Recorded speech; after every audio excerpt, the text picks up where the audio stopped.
Okay, recording has started. Okay, excellent.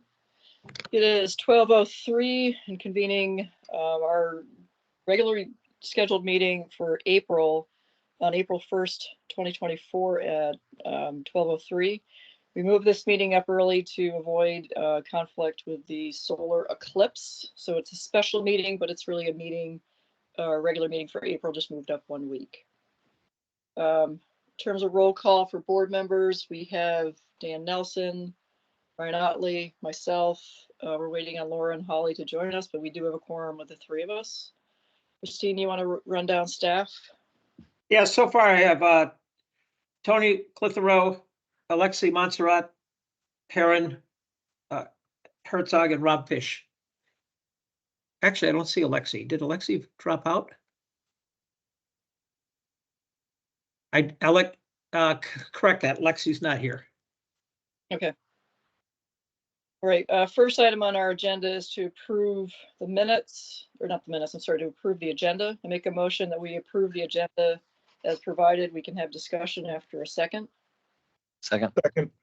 Thank you. Any discussion or changes of the agenda? None from staff's end. Okay. Hearing no changes, I will note that Dan has a conflict and has to leave from 1:30 to 3 o'clock. So in the event we do not have Laura or Holly join us, we'll have to end once Dan drops off. Hopefully we'll have one of the other two board members. Nope, Holly. Holly's joined us. Oh, excellent. All right. There's Holly. Thank you. 4 board members. Hello. Holly, we just approved we're just going through the agenda, and I'm going to take a vote to approve it. So we've already started. All right, so all in favor of the agenda, please say aye. Aye. Aye. Any opposed? The ayes carry. All right, let's move on to public comment. Okay, anybody from the public have a comment? Please raise your hand. I'll give you 3 minutes, and we'll call you in the order that your hands are raised.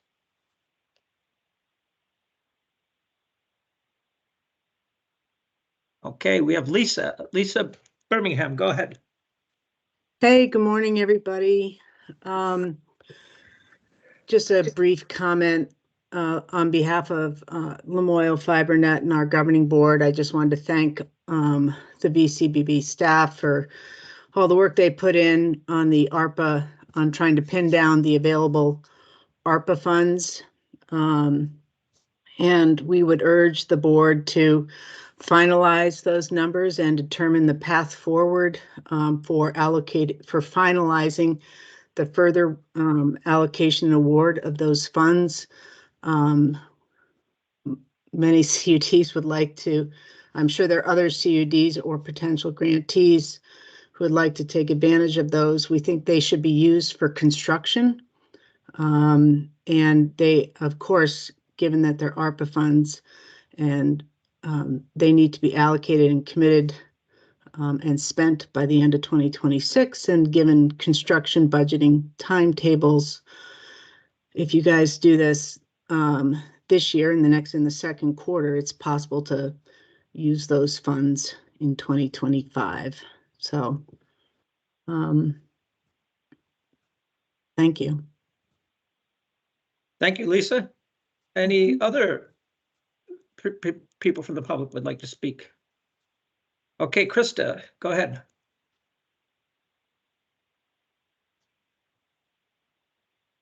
Thanks very much. I'm here to talk about the same subject that Lisa mentioned, and specifically regarding the request by EC Fiber for redistribution of $10 million in ARPA funds. That seems to be less than the amount that's currently available, which is what's prompting my public comment, because it implies that if one was looking at doing that, it would need to come from other CUDs. I don't object to additional ARPA funds being made available to EC Fiber, given their investment, but I do object to any of the NEK broadband funds that have been allocated being redistributed.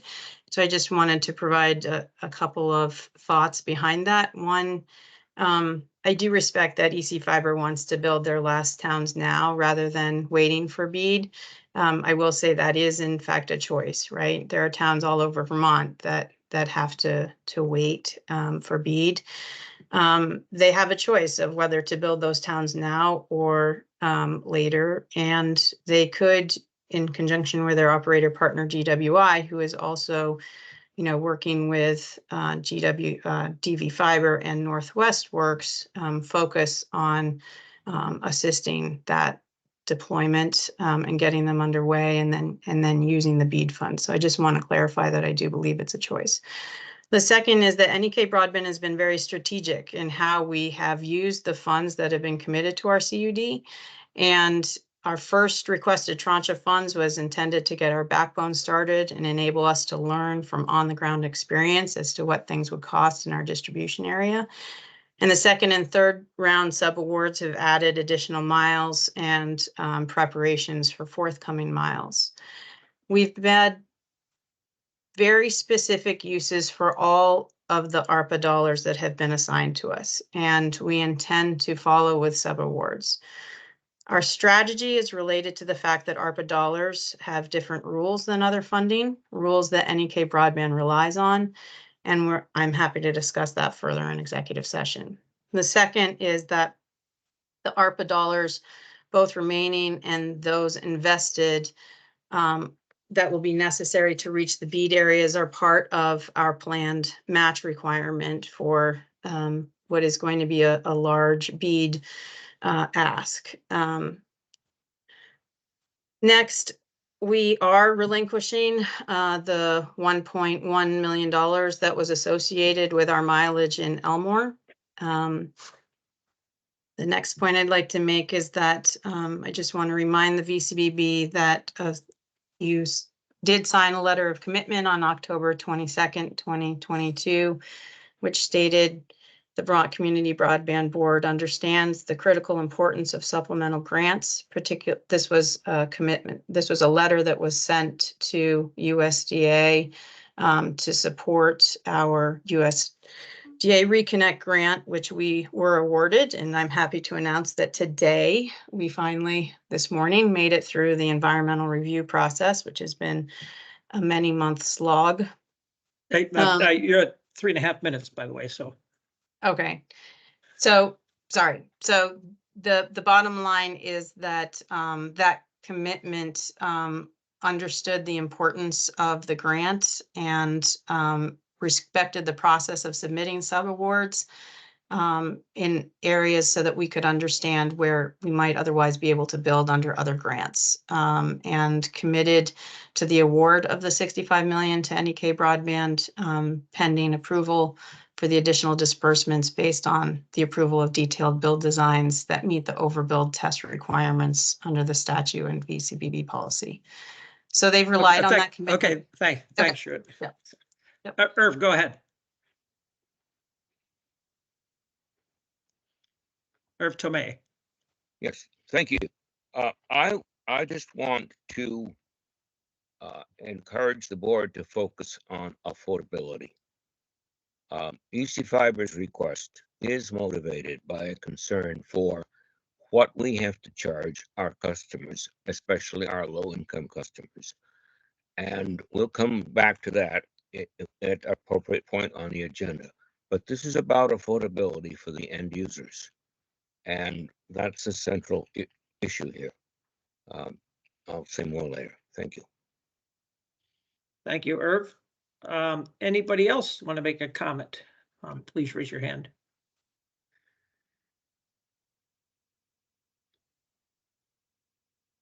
Okay, not seeing anything. We're done with public comment. Okay, thank you, Christine, for running us through public comment. Thank you for everybody that commented. That moves us on to agenda for 3, CV Fiber amendment request. Want to tee us up, Christine? Yeah, I'll turn this over to Alexi to tee it up, and then we'll take it from there. Go ahead, Alexi. Thanks. This was an amendment that we had discussed as part of the last meeting and previewed as part of what CV Fiber and NEK are working together to do. So I will turn that over to Janelle to walk you back through that, and then we can vote on the amendment. Go ahead. Thank you. Thank you. Good afternoon. So back in November, we had submitted our original grant amendment requesting a reduction in addresses. And since that time, we've had a couple hearings with VCBB and determined that instead of reducing the miles to ensure universal service to all of the unserved and underserved, we would instead continue to promise to serve those 2101 addresses. However, we would need additional time to serve those addresses. So the grant amendment on the table now is to come up with a list of 2101 addresses, a revised list, and to extend the date by which we must serve those addresses or pass those addresses to September 30th, 2026. So the ask on the table under CV Fiber's grant amendment is a simple one. It is an extension of time to September 30th, 2026, and a revised list of the same number of addresses. Holly? My question is not for you, Janelle. Oh, okay. I'm So just getting before we- ready. Okay, before we go to board members, Janelle, is that your full presentation? Yeah, that's the ask. Okay, all right, let's now turn it open to board questions of Janelle. My question is not for Janelle. I'm recognizing that I asked a legal question over the weekend, and the question is whether or not ARPA funds are obligated by a grant agreement or by a mere allocation. And this is the reason why this is relevant here is because the change of dates. Well, I guess maybe I should withhold this comment. What I'm thinking is there are so many moving parts in this request between conversations among CUDs that I'm not tracking on where that is, and whether or not we have ARPA allocations made, whether this is actually a grant agreement or whether it's just an allocation. Janelle, you can answer that part. Is this a papered grant? This is pursuant to our paper grant, yes. All right. Okay. Okay, Okay. Janelle, you're not asking for funds, you're asking specifically for an extension of time, Correct. and you're asking, So we had change- originally. It's an extension of time and a modification of the network scope. It retains the same address number and it modifies that paragraph to provide some flexibility in moving addresses in order to create the ability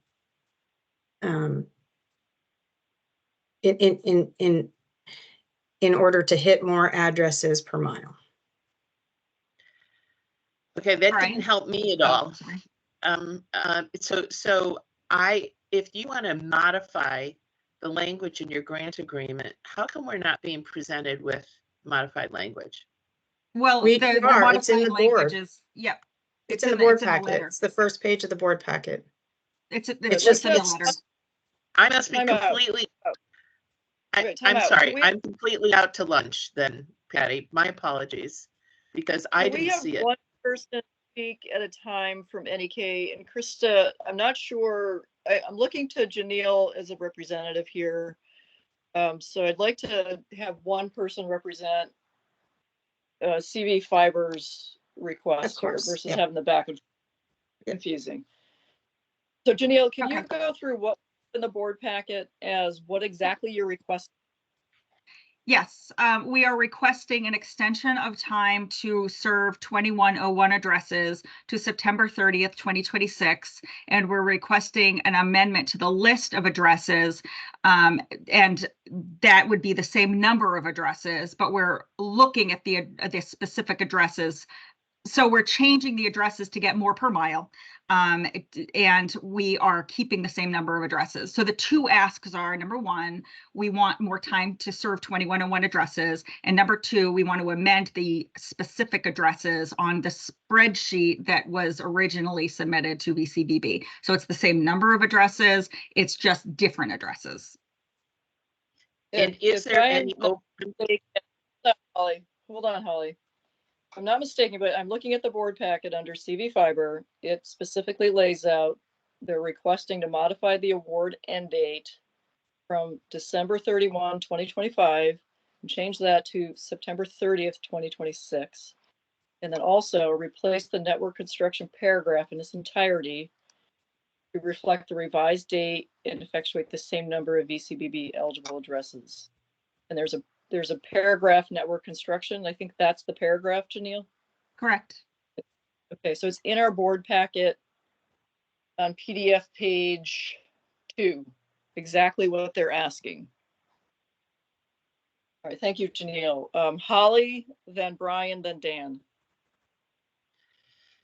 So I did see this page, but what I don't understand about the page is what the impact is. So if this had been a map, I might have understood it. And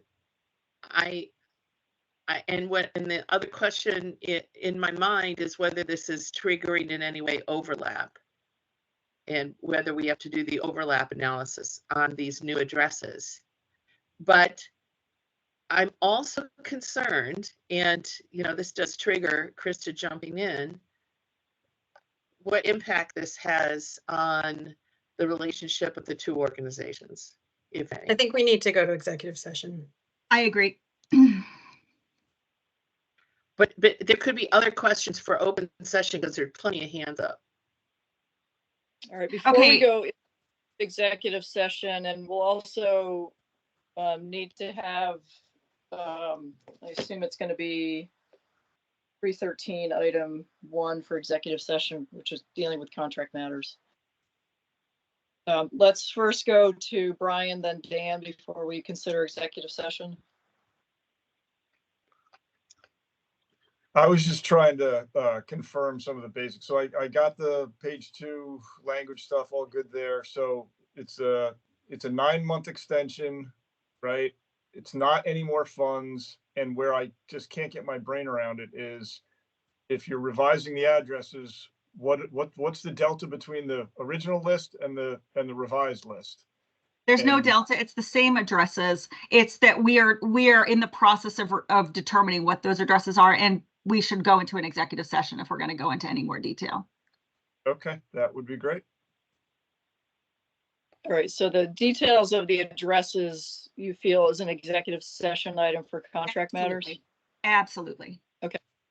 Let's go to Dan before we consider executive session. My questions are on the same issue, so why don't we move over? All right. I'll make a motion that we go into executive session to request CV Fiber's item relative to changes of addresses, as it is under 1 VSA 313A contract matters. Is there a second? Thank you, Holly. Second. Any discussion? Hearing none, let's move over to executive session. Or I'm sorry, we have to vote. All those in favor, please say aye. Aye. Aye. Any Yeah, opposed? we do. I need more coffee. And those to be included would be the staff from NEK and CV Fiber, as well as Alexi, Rob, Tony, and I. Okay, and all board members.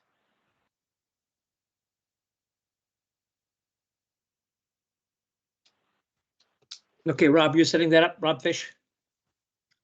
I guess Yes, he is. people should be Yeah. transferred automatically. If you're not, go to rooms. Okay, thank you.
Hey, Rob, I'm not sure if you're in the general meeting, but I could not get into the executive session, so I quit and then I came back in, so I'm in the general area.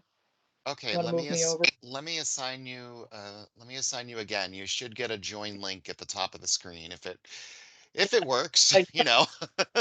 I Hold on one second click here. it. It just froze up. Okay, let me.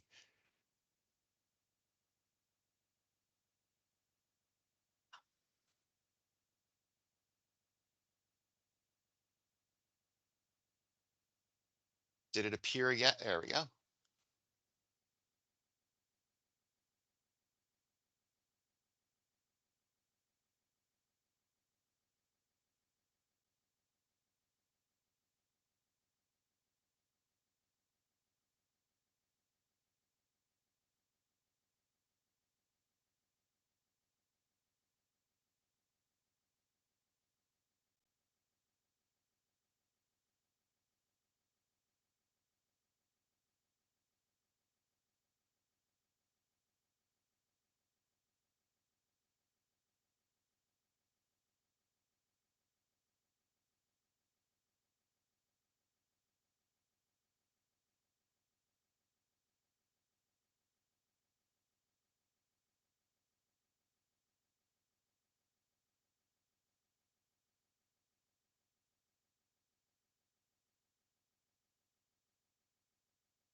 Hey, Laura, I'm gonna move you over right now. We still are in executive session.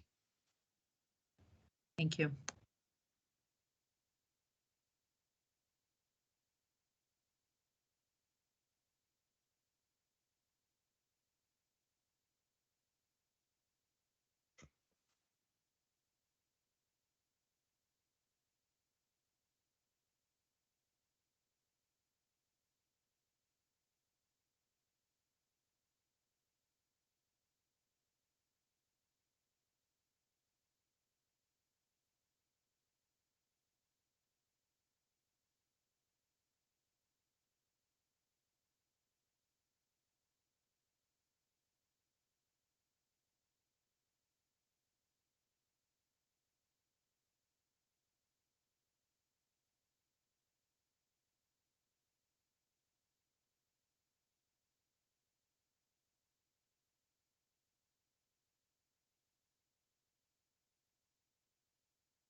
All right, let me know when we're ready to go.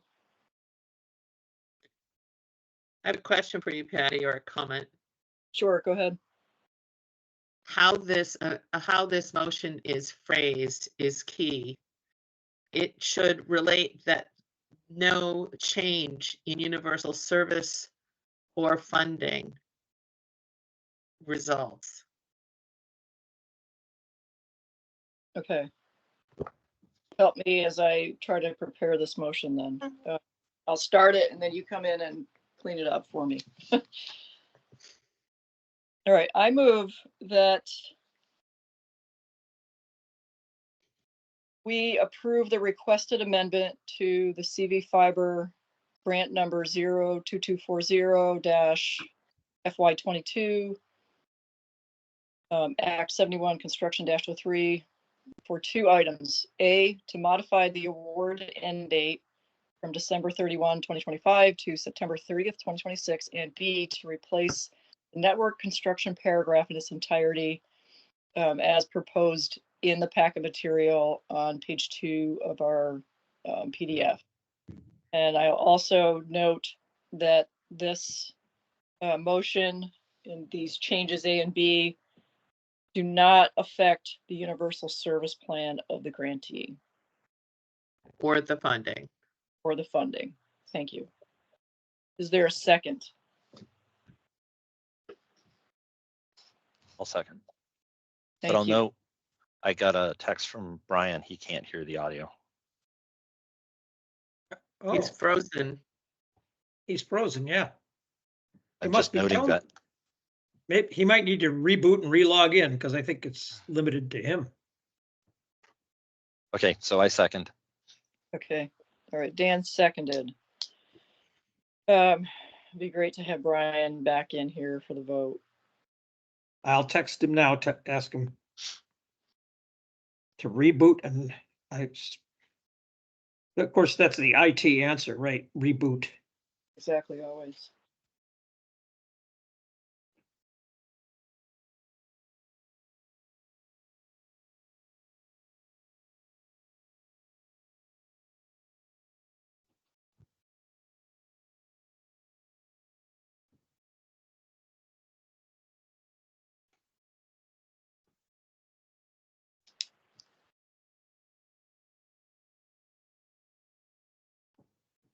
Whenever these things happen, I remind myself that I used to drive 3 hours each way for a Velco board meeting, and this is so much more efficient, even with the delays.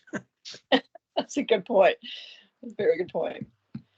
Brian, I don't know if you were able to hear the motion that was on the table. No, I was in hell. Okay, just repeat the motion. The motion that has been seconded is to modify the date to September 30th, 2026, and to change the network construction paragraph as provided in our board packet. Got it. And it was noted that these changes do not affect the universal service condition of the grant. Or the Or funding. the funding. Or the, I'm sorry, the funding. Thank you. That motion was seconded. Is there any further discussion? All those in favor, please say aye. Aye. Aye. Aye. Aye. Any opposed? The ayes carry it unanimously. Congratulations, CV Fiber. Thank you very much. Thank you.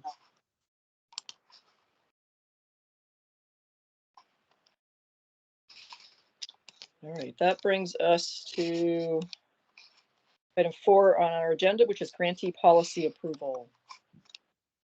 Yep, and I will turn that over to Tony to lead the discussion.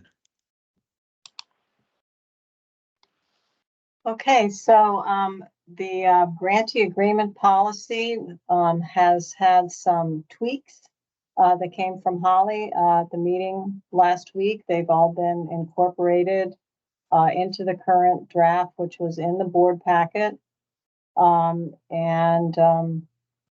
Holly has reviewed that and has confirmed that those are the changes that she was looking for. So I believe the policy is ready for the board's vote and hopefully adoption. Brian, did you review the changes? I did. I'm all good. Excellent. Do you want to make the motion? Yeah, motion to adopt the accountability part of policy in its current form as was circulated. I'll second. There's a second. Thank you, Dan. Any further discussion? All right, hearing none. All those in favor, please say aye. Aye. Aye. Any opposed? Ayes carry unanimously. Congratulations. Thank you, Tony and Holly, for your work on that with me. Thank you. Pleasure. Excellent. Okay, we are now on to EC fiber request, item 5 on the agenda. Is FX Flynn with us?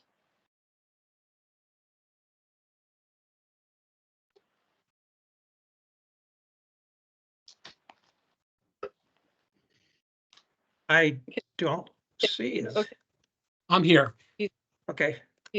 Okay, before FX starts, I want to tee this item up.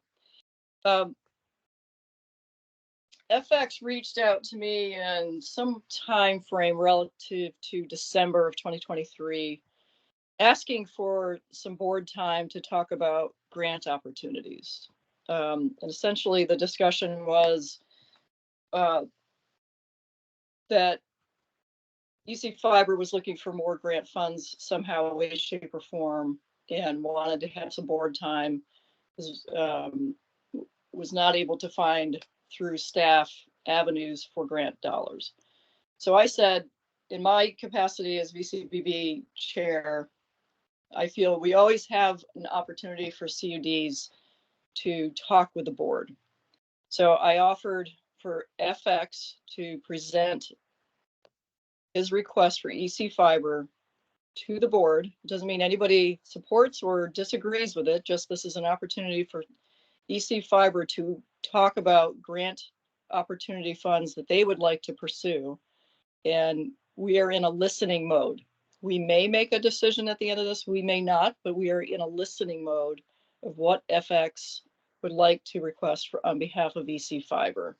And I also asked for a brief written summary of what the ask was, and that is provided in our board packet. I believe it's in our board packet, or was provided after the board packet was disseminated. So with that, I'm going to open it up to FX to do his presentation on what the ask is. And then I'm going to ask for Christine to reply and respond to that ask relative to a staff response. And then we'll open it up for board discussion. All right. Yeah, FX letter is in your board packet. It's found on page 19. Thank you. Okay, Okay. FX, the floor is yours. Okay, great. Thank you very much.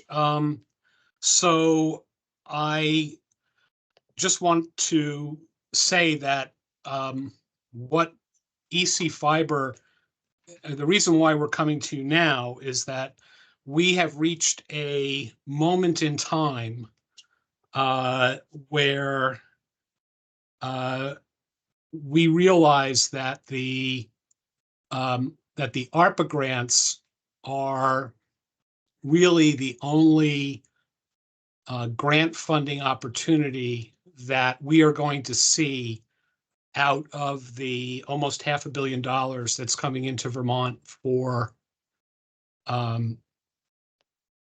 taking care of reaching all of the unserved and underserved locations and to create businesses that will bring service to areas where the market has never found a reason to build. So EC Fiber's guiding light has always been its ability to cover its debt. I think you all are very familiar with the fact that in the early going, it was not grant funded in any way. There were $7 million borrowed from 450 people in the 23 towns that had originally banded together to create this business. And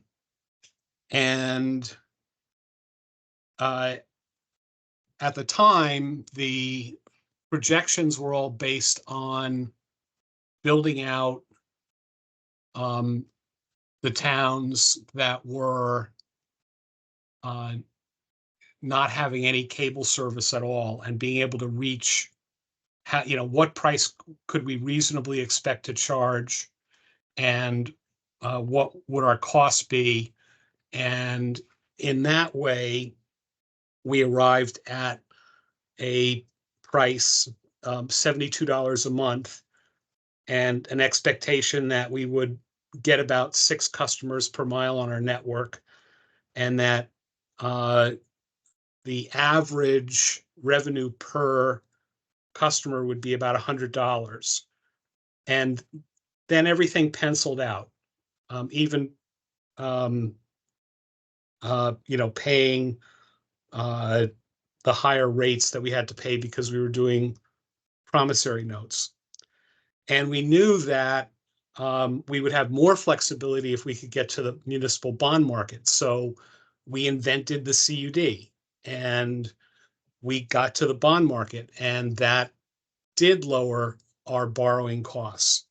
And that gave us more confidence to continue to expand staff, to make longer term commitments with Eustis and other providers, so that we would keep building. But a big chunk of that $72 a month has always been debt. Right now it's $44 a month per customer is used to cover our debt. If we can finish the build out of the 7 new towns in the north part of our district, which is going to cost about $25 million. And we've got $16 million in grants for that.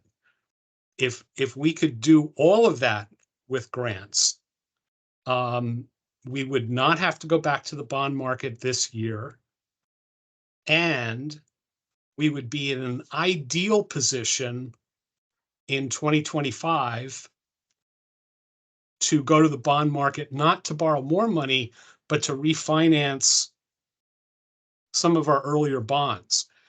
And the financial picture would probably give us one bump on the Standard & Poor's bond rating that we got when we issued our bonds last fall. And that would put us in an investment grade class. Right now, we're at the highest level of speculative. So that's really good.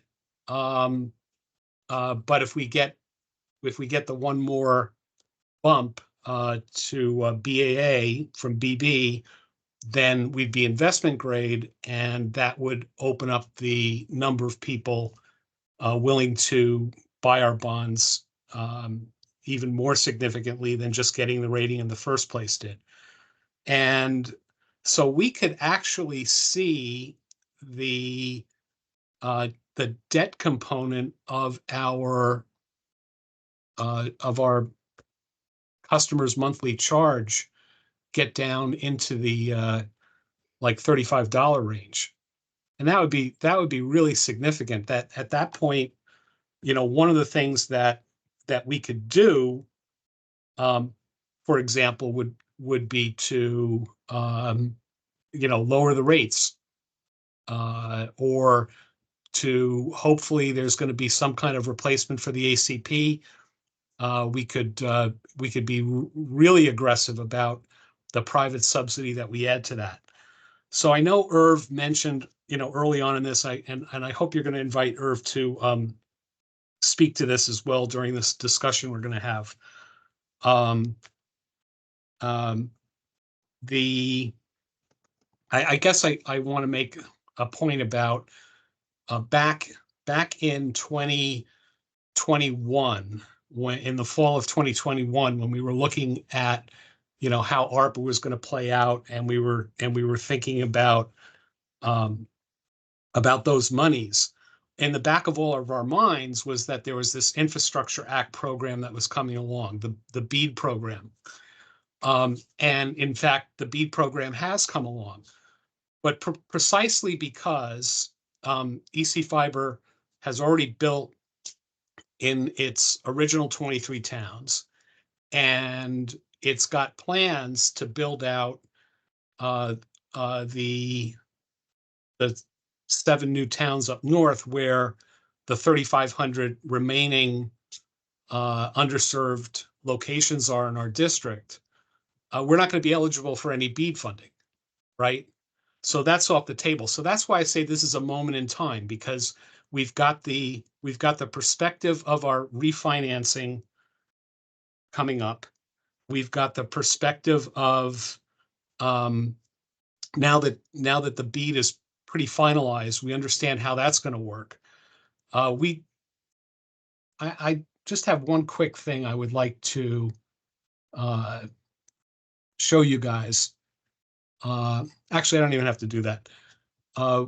We recently filed with the FCC that we are covering some 100+ locations that are on the BEAD map as unserved, because they were in Woodstock and Norwich and Hartford. And when the original BEAD map was put together, we hadn't finished those yet, but now we have.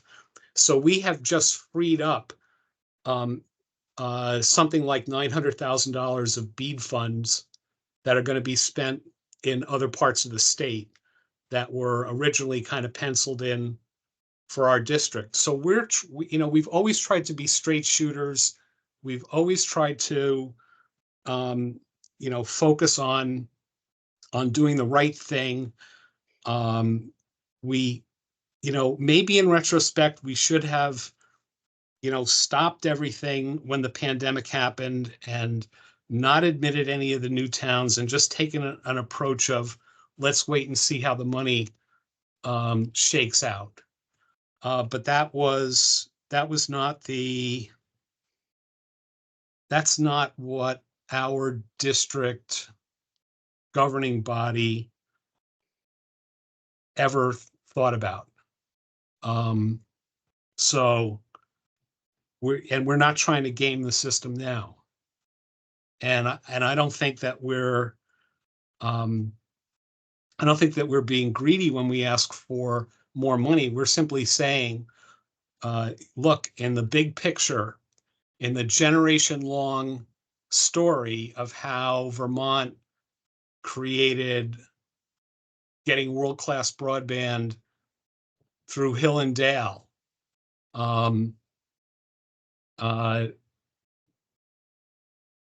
for us to see 16 million of 500 million when we could really use 25, I think is something worth mulling over. And I think that we also know that the state really doesn't want to turn back any of the ARPA money. And I don't know how it's all going to play out, amongst the administration and everything. And I'm not in the state government, so I don't really feel like there's an effective route for me to go and say, hey, there's got to be some ARPA money you're going to have a hard time getting spent or contracted before the end of this year, but I can spend it. I think the VCBB and the Department of Public Service is in a position, to make that argument. So I don't know. I really do not want to try and tell you how to accomplish this. I'm really making a plea that you find some way to do it. And I would say in terms of significance, the 10 million would be the most significant because it would really clear the decks. 6 million would probably mean we would not have to get a bond this year, right? But otherwise, I have a hard time seeing how we're going to really be able to finish paying for all the work that we're going to do between now and the end of this year to get everybody in the Fairleys, Bradford, Newberry, Topsom, Corinth, and our part of Washington either built and being served, or seeing the trucks out there splicing fiber in their neighborhood by the end of this year. I'm sure there are other things that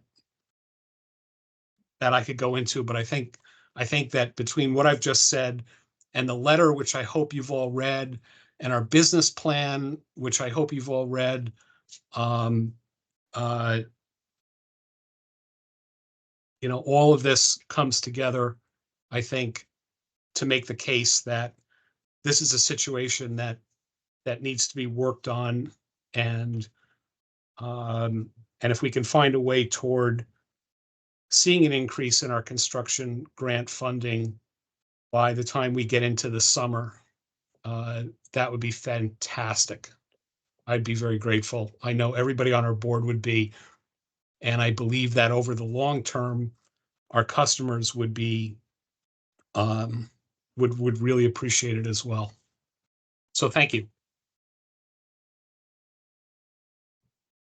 Thank you, FX. That's very helpful. Before I open up to the board, I would like to turn now to Christine. And Christine, my understanding is EC Fiber has been in touch with staff to make these asks, and I'd like to have a staff response. Yeah, the actual details are in your package in terms of where the ARPA funding has spent. The last meeting, one of the board members asked for a detailed breakdown of where ARPA funds spent, and we've included that in the packet. Our position on this is that you know, we have 3.8 million available of ARPA funds, and our strategy has been to keep $2 million in reserve for contingency. And I will tell you that it's important, it may be even more important now to have that contingency, because we're learning, you know, we've got a commitment of $30 million from the budget for match, but we need 57 million. And we're looking to use cash match to help ARPA funds. We were actually hoping to use infrastructure to do that match, but the NTIS told us that we cannot use infrastructure as the match. We're still negotiating to try to get some middle mile infrastructure to be used for match. But bottom line is, you know, when we started this thing, again, go back in history, we developed a formula. We built that formula based on 60% funding to each of the CUDs. And if you heard what FX talked about, he talked about he's got a grant request for 16 million at 26. I think the number was 26 or 25, but it's still around 60%. So in summary, you know, we've really got $1.8 million available with a request for 10 million. So the only way to move forward on this is really to change to basically for the board to direct staff to change the allocation formula, which really leaves Northwest and NEK, the ones that have not been have their grants issued for those funds, that would have to come from them.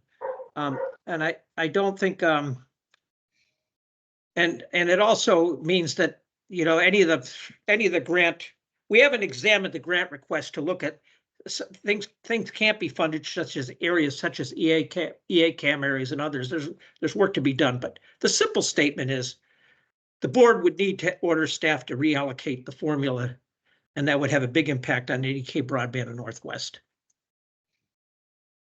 And Christine, what is your recommendation to the board? My recommendation is not to grant this request.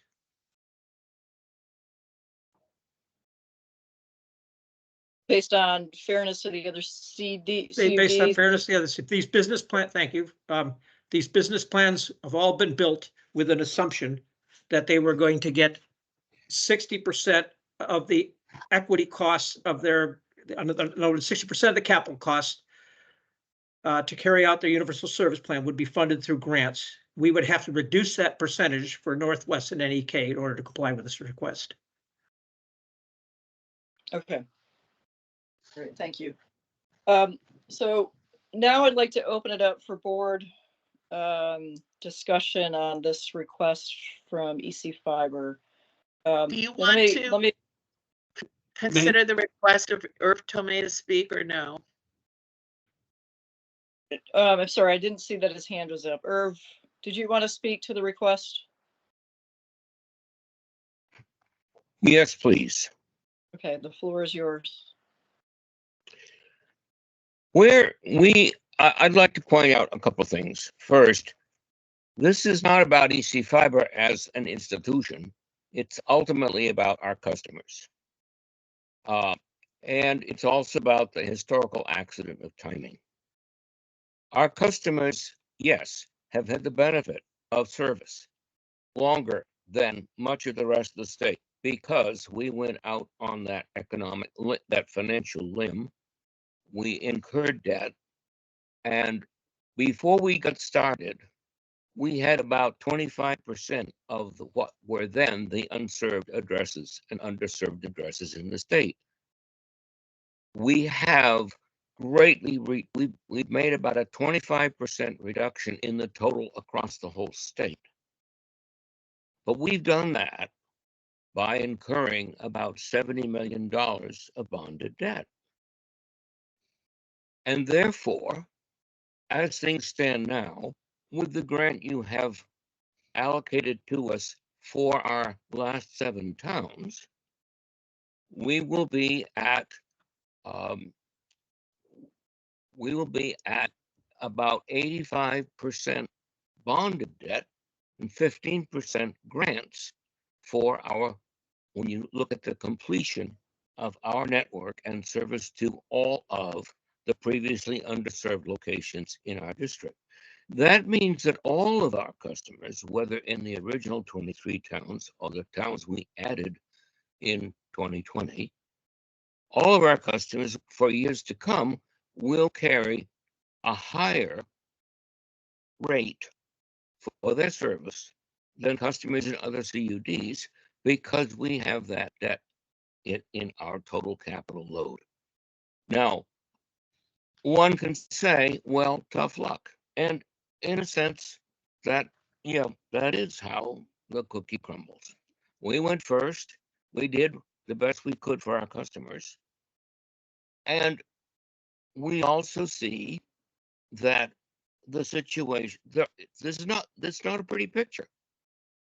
But we're not being, I hope nobody's thinking of us as greedy, because none of us board members are paid. We're a CUD. But we are trying to do the best for our residents, especially our lower income residents. And ACP has gone away. So we're appealing to the board to look for creative ways. Maybe it can't be done by reallocating the ARPA money you've got now. But will you be seeking further ARPA money if the state doesn't manage to spend all of the ARPA money it got as a whole? What can you do for the customers of EC Fiber? That's the question, I think. Thank you. Thank you, Irv. It's very helpful. I certainly applaud EC Fiber in terms of your leadership and your challenge and your mission to keep the rates as low as possible for the consumer, because that's, at the end of the day, that's what we're here for. And certainly being out first, you guys definitely are a template and on the lead for all of us. That said, I don't know how we can change the allocation formula after the fact. I don't know how we can do that. In fairness, all the other CUDs, I think we established a playing field, and I think personally, I think we need to stick to that. But I do want to find out for EC Fiber, have you applied for any other grant dollars to help out, like the Reconnect program, Northern Borders? Are there other avenues for grant dollars that you have applied for? Yes, we have. And what is your success? Like, what have you received for those grants? Well, we made an application for with Northern Borders to do a significant amount of underground work and establish a program that would allow us to subsidize that for households that couldn't afford it and so forth. And they didn't consider it. But I believe it's serving as a model for the program that you guys are trying to pull together under the BEAD program. So, I'm excited for that. I hope that that will pan out. Of course, we also applied for and won the RDOF money, but Starlink was allowed to participate, and because of the way the reverse auction was structured, and because they were allowed in there, instead of getting $4 to $6 million, we only got $2 million. And so, that did not work out the way it might have. The Reconnect program for us didn't really fit. However, now that they have made some modifications in the rules, we are considering going back to see if we can get Reconnect money for the purpose of adding capacity in the very first area of our district that we built, where we say we serve all these locations, but in fact, if every single location actually tried to get service from us, we would have to turn some people away because there's not enough fiber, because we were building on a shoestring back in 2011. And the other truth is that because we can access the municipal revenue bond market, that is the lowest cost borrowing that's out there. So it's not like, are there other creative places you can go to get, additional money loan? No, we've got that part of it nailed.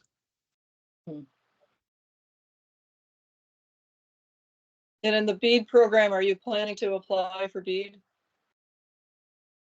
Patty, I don't know how I can say this any more plainly, but we are not going to be able to get any BEAD money because we really have no locations that are going to be BEAD eligible. Christine, do you agree with that characterization? Is there any I don't have details on address by address but I'm not sure if Alexi does or not, or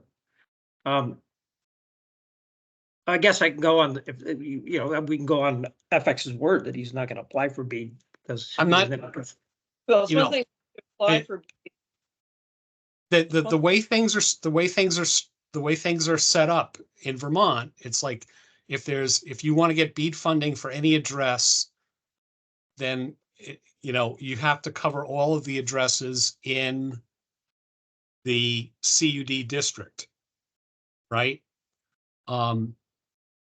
And addresses that are RDOF funded are not eligible. Addresses that are ARPA funded are not eligible. Addresses which are already served are not eligible. And consequently, if there are 20 locations on their map, probably 19 of them are going to turn out to be camps that are off the grid, and one of them is going to be a new house that is probably already our customer. I mean, we literally have had people challenge our ability to serve a location, and then we've gone to check it out and they're a customer. So yeah, it's not that we don't want to apply for BEAD. No, we were counting on getting Infrastructure Act money in 2021 when this was all coming up and getting figured out. We were sure we were going to get money out of the BEAD program.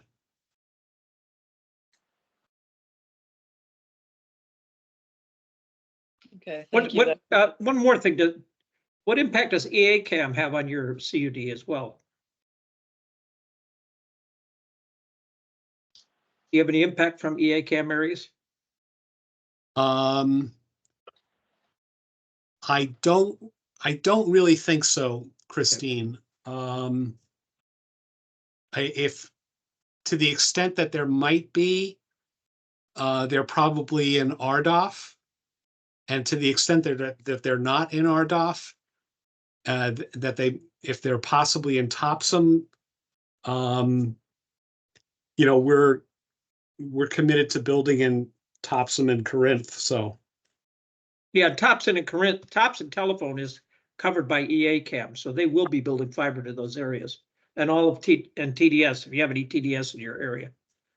We have a little sliver of TDS. So yeah, so those areas wouldn't qualify anyhow. Yeah. Christine, could you explain what EACAM is? This is news to me.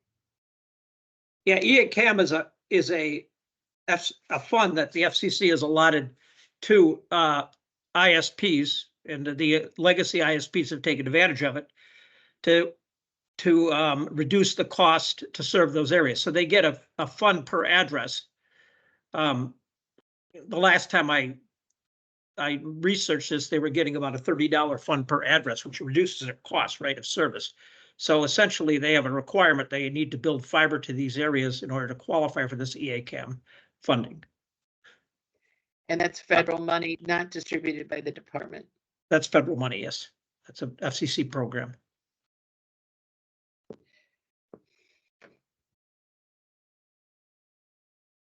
Okay, are there questions of the board members? Any questions? Holly? I am very concerned about the slides that are in our packet. I believe we should be, as a board, walking through those, discussing what they mean, verifying and validating. My second comment is, I really need to understand whether this word allocation is the same as an obligation under ARPA funding, because I think we have lots of allocations, but our slide, I think it's page 17, suggests that we have a pile of grants that are not obligated. And I would like Tony to talk to us about the distinction. I have to disclose that I am a select board member in a town that would be served by this request that EC Fiber has made. So I will not be voting or anything. I'm just making comments on the facts. And my one comment is that we are beholden under Act 71 to look at universal service and affordability. And I find EC Fiber's testimony here to be woefully lacking in analysis of affordability. Everybody wants to talk about how EC Fiber was unlucky in its timing, and yet lucky to be able to go to the bond market, in that we should be thinking about the affordability of rates.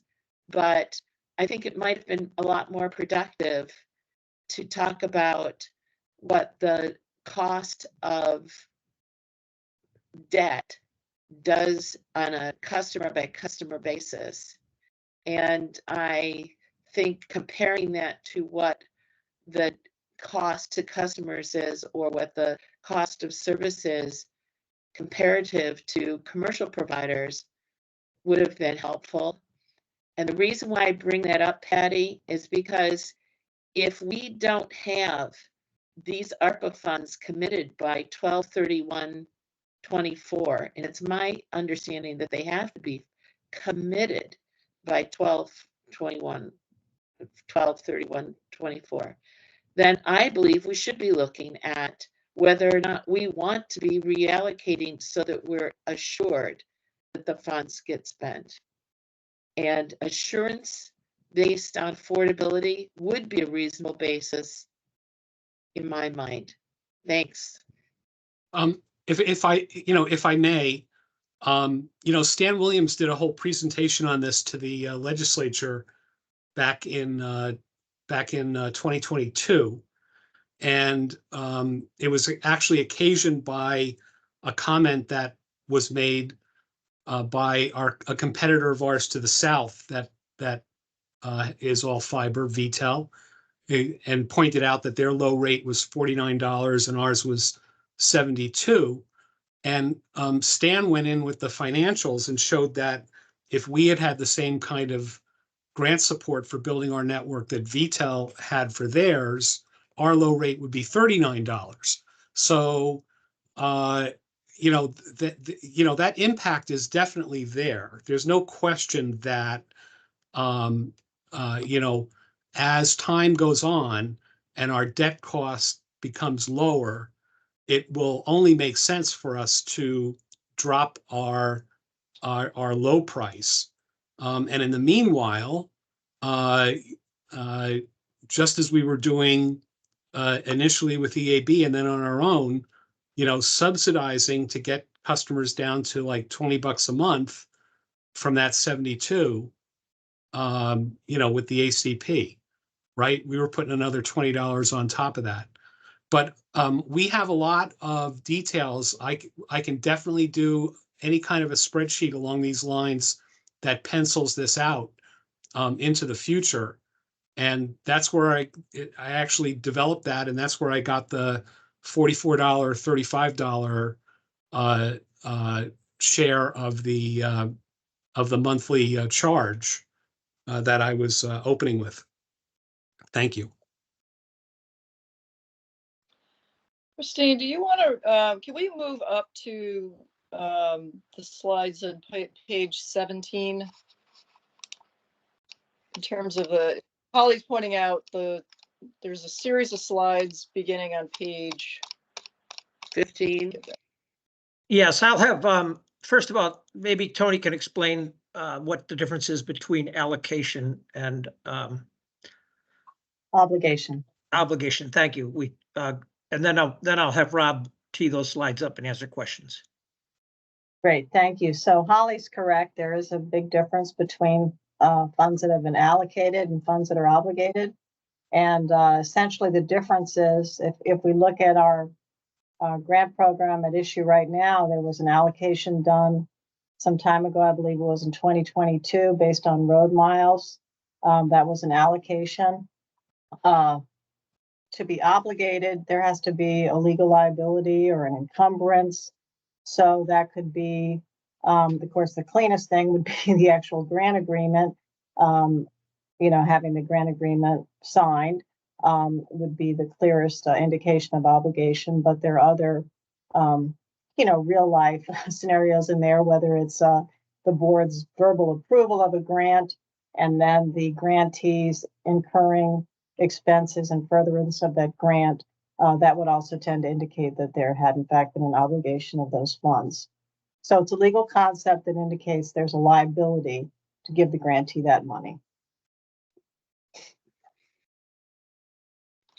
So Tony, in a nutshell, if it's allocated by policy, but there isn't a grant agreement, we don't have an obligation. Correct. Or an approval, a verbal approval of a grant, a requested grant. You think a verbal approval of a specific grant is enough? Well, I'm saying it could certainly raise the question of whether there is in fact a legal obligation or an encumbrance there, particularly if the grantee acts in reliance on that. And the standard is set by whom? The feds? Where? These are federal grants, so yeah, under the CFR, there are standards for it's an encumbrance essentially, yes.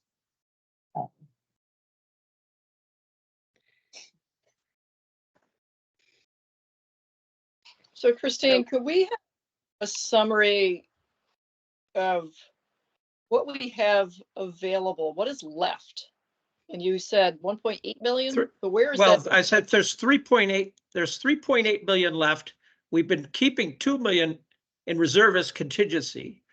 And that what I would urge the board to think about before making a decision is getting the bead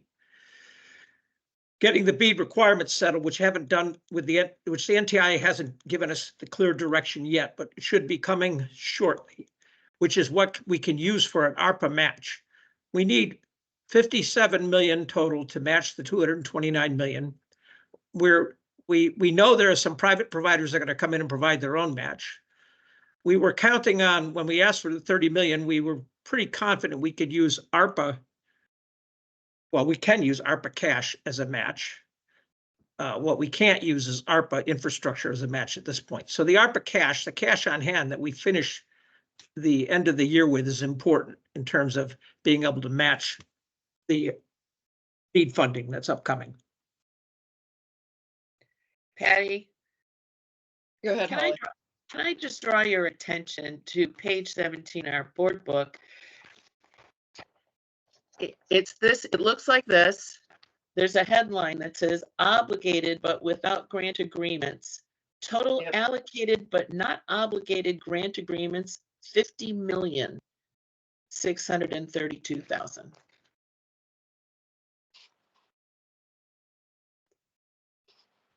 So is your question, what is that number? What is that?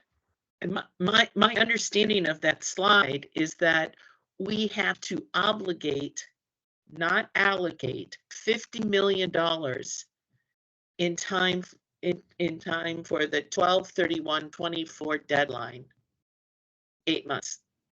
And Christine, what is the road ahead to obligate that 50 million? That would be Northwest and NEK coming in with their grant agreements.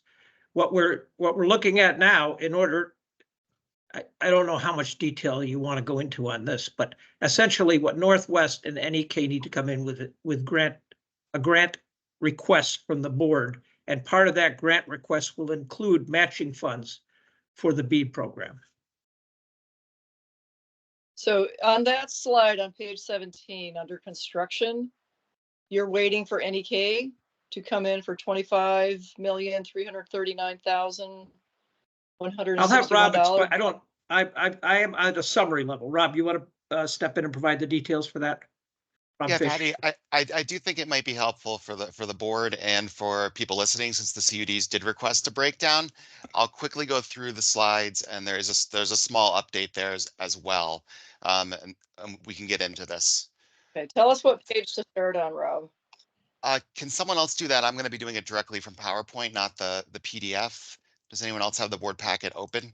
It's just the one that starts with overview of ARPA and ARPA capital spending. All right, I want to be on the slides that you're going through. Sure.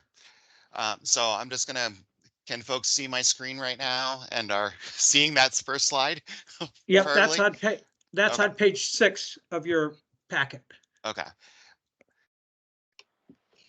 So first, just the funding that's been awarded. We have 150 million from ARPA State Fiscal Recovery. That includes, according to Act 71, up to 1.5 million per year for operations and admin. For ARPA Capital, 95 million, and that includes 4 million for admin. When the announcement came about, it was saying 91 million. That's why there was some confusion there, because they expected 4 million for admin. I'm going to go quickly through all the different programs. Very complicated formula for the pre-construction program.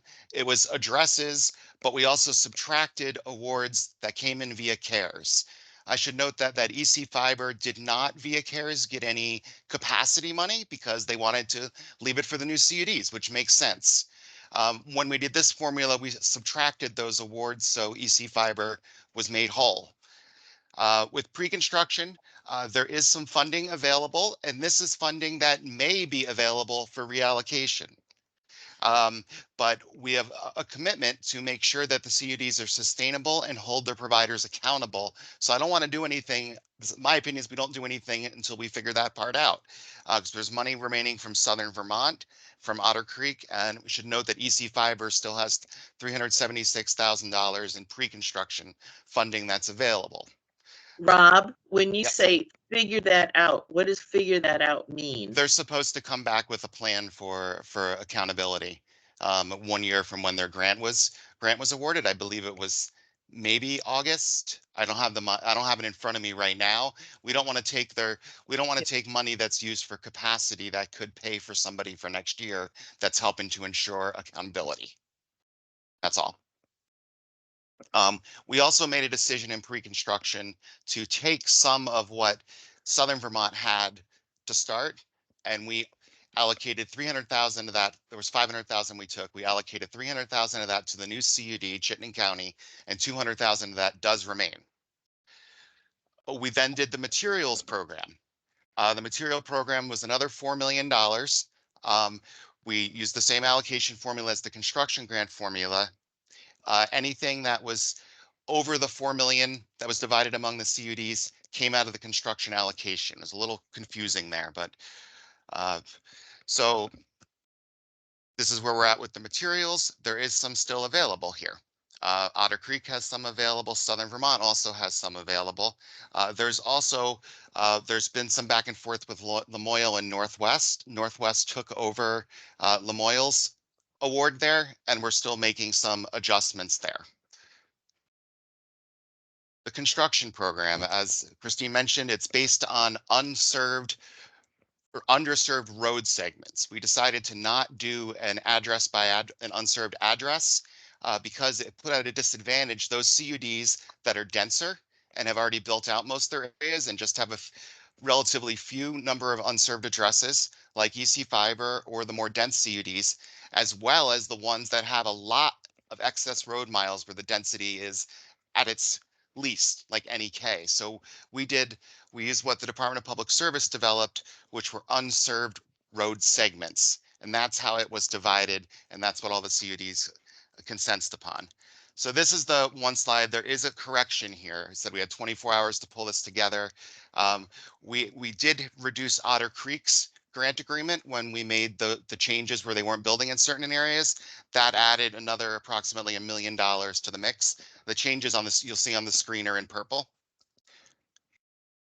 I just wanted to call attention to that. So the construction grant. Oh, go ahead, Patty. Sorry. This table, Rob, and I can't see yours. Go back to that table. Yeah, thank you. Sure. I can't see the corrections because I'm on my iPhone. Sure. The only correction. Oh, I'm sorry. Yeah, my question is, hold on. There's a lot of info in here. So you have 54 million at the bottom of this for the remaining allocation. Does that mean, and you have some corrections in it, but in the piece in my slide, it says 54,658,000. Does that mean that's what's left to be allocated? That's what is left to be distributed via grant agreements based on the allocation formula. So you'll see the remaining allocation. So Otter Creek has about 1.4 million that's available. The reason why that's being held on to right now is because they made an agreement with another provider, and frankly, that's the stick. If the other provider doesn't fulfill their agreement to build out those addresses, that is money to make sure that they do, or to start building in those areas. You'll see that Northwest Fiberworks has 20 million.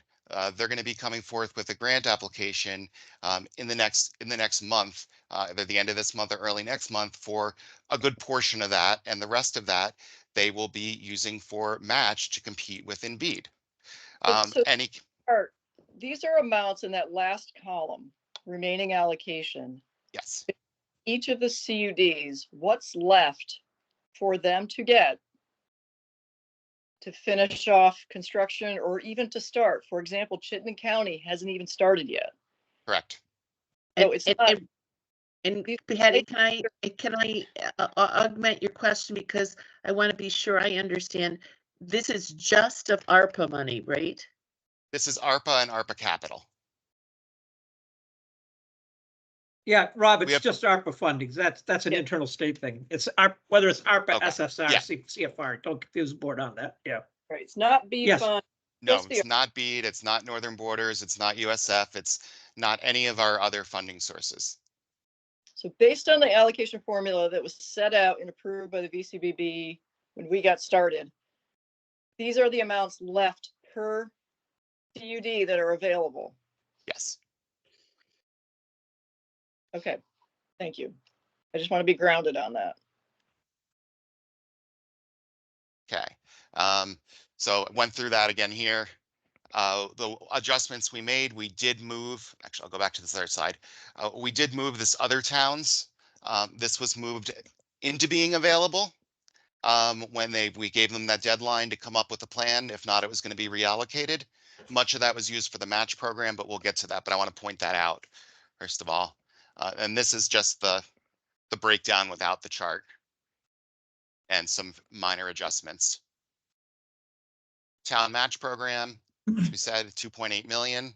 All the CUDs participated except Northwest, Southern Vermont, Otter Creek, and EC Fiber. And we talk about administrative costs. So as I mentioned in the very beginning, under Act 71, we were expected to use 1.5 million per year from that ARPA. And then the other section of ARPA, there was another $4 million. We have to date only used $261,000 from those funds for administration. The rest has been the universal service fee, Northern Borders. Frankly, it's something we're really proud of, that we've been able to put that much towards construction as opposed to for paying salaries or whatever. We have reserved $2 million in contingency for admin. We know that we have one position that's partly paid for by, so it's going to confuse it even more, but ARPA administration. This is Agency of Administration funds. Well, that might change. There's other contingencies we feel like we need to keep some of that money on hand as of now to make sure that we're complete. That might at some point be available for reallocation in a competitive way, some of it, but not yet. We want to wait till we see the numbers that come in at the close of the fiscal year, because the way the state works is we don't necessarily get our spending numbers immediately. Sometimes things come in months later, which is a whole other board meeting. Oops, sorry. So once again, obligated but without grant agreements. This is very similar. And then the summary trying to take into account those changes. So Holly is correct that there is about $50 million that right now that's not in grant agreements. That's not to say that it's not spoken for. That's not to say that it's not part of the decision-making process for coming up with a grant application as part of the business plan, or not going to be used for match. There may be a small bucket of funds that are available. We're talking $2 to $3 million that potentially after June we could make a decision that aligns with ARPA rules, aligns with Act 71, and ideally is somewhat competitive to have the most impact for contingency. But at this point, like wait and see is my personal advice. So what you're saying then is right now, and again, I'm looking at my slides in my packet because I can't see the small one on the screen, is that we have a remaining unobligated $1.9 million available. Yes, and that No, could go up. That's not correct. It's not correct. It's what's unallocated, right? That is including what is unallocated. That's what I was about to say. We consider the allocations promises because those promises were the basis of making a lot of decisions. So that number will change. So we expect the grant application to come in from Northwest. You heard NEK earlier saying that it's the basis of part of the match they used for USDA. Other CUDs will be using match for BEAD. And we have the admin fund as well.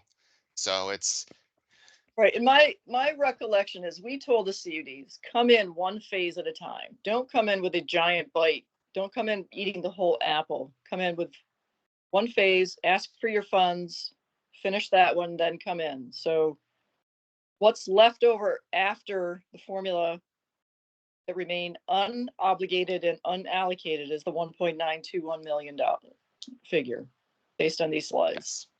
yes. Holly? So this conversation is frustrating to me because legal counsel has already said allocated is not obligated. So we need to correct our language and be careful. But my bigger concern at this juncture is this reference to match money. Are we authorizing people to come in for grant requests based on their desire to have match money for BEAD? Because match money is not within our authority to give people match money. It doesn't meet any ARPA standard or Act 71 standard. So now I'm worried about how we paper that obligation sufficient to commit those funds Sure. under ARPA. And worst of all, our administration cost, how do we paper that so that it is committed and obligated? And I think that it might be a Tony question, but it's also a window on how staff is thinking about grant requests in terms of requesting to have match money. We don't do match money. We do construction funding.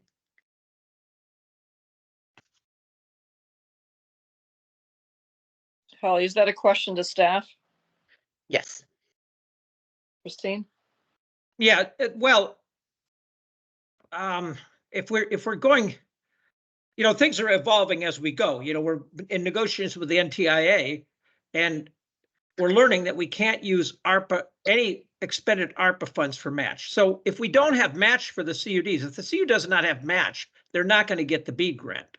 So remember, every $1 we use for match equates to additional $3 from the government. So it's a good. My recommendation to the board is support the match program because you don't want to be turning that money away. So Patty, if I may, I think the question was more logistical of how it would work.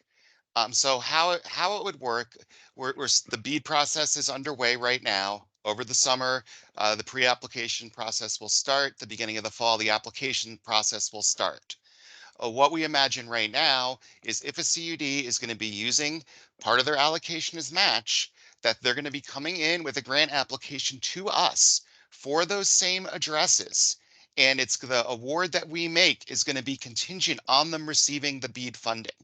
It's going to be the same as it is with the original grants, but yet the SPEED program is going to be the match if it is received.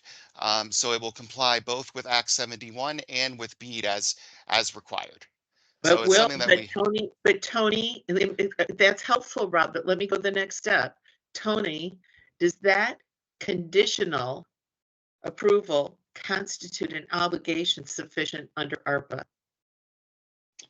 Let me take this under reserve because I'm not familiar with this particular line of thinking. So if I can get back to you on that, Holly, but yes, in general, we need something. There has to be some kind of encumbrance that gives rise to a legal liability to pay those funds to a grantee. And so if you're allowing ARPA funds to be subject to a grant, that's an obligation. But if that grant is contingent upon a BEAD award, is it really obligated? That's my question. So the BEAD Yes. award will be known by probably the end of November, early December. Is when Oh when my. it will be known, but the ARPA funds have to be spent by the end of 2026. No, but they Already, have to be obligated by yes, December. and we would be making an obligation at that point.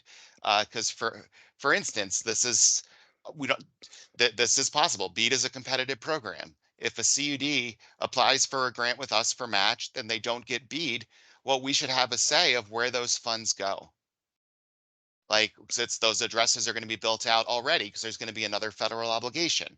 Like the same thing that goes right now with BEAD is where if there's an enhanced ACAM obligation, uh, like like there was with the GoNet speed areas that we adjusted with Otter Creek, or in the EC fiber areas, what there is with enhanced ACAM, where there's now a federal obligation to serve those addresses with fiber, that we may want to make adjustments.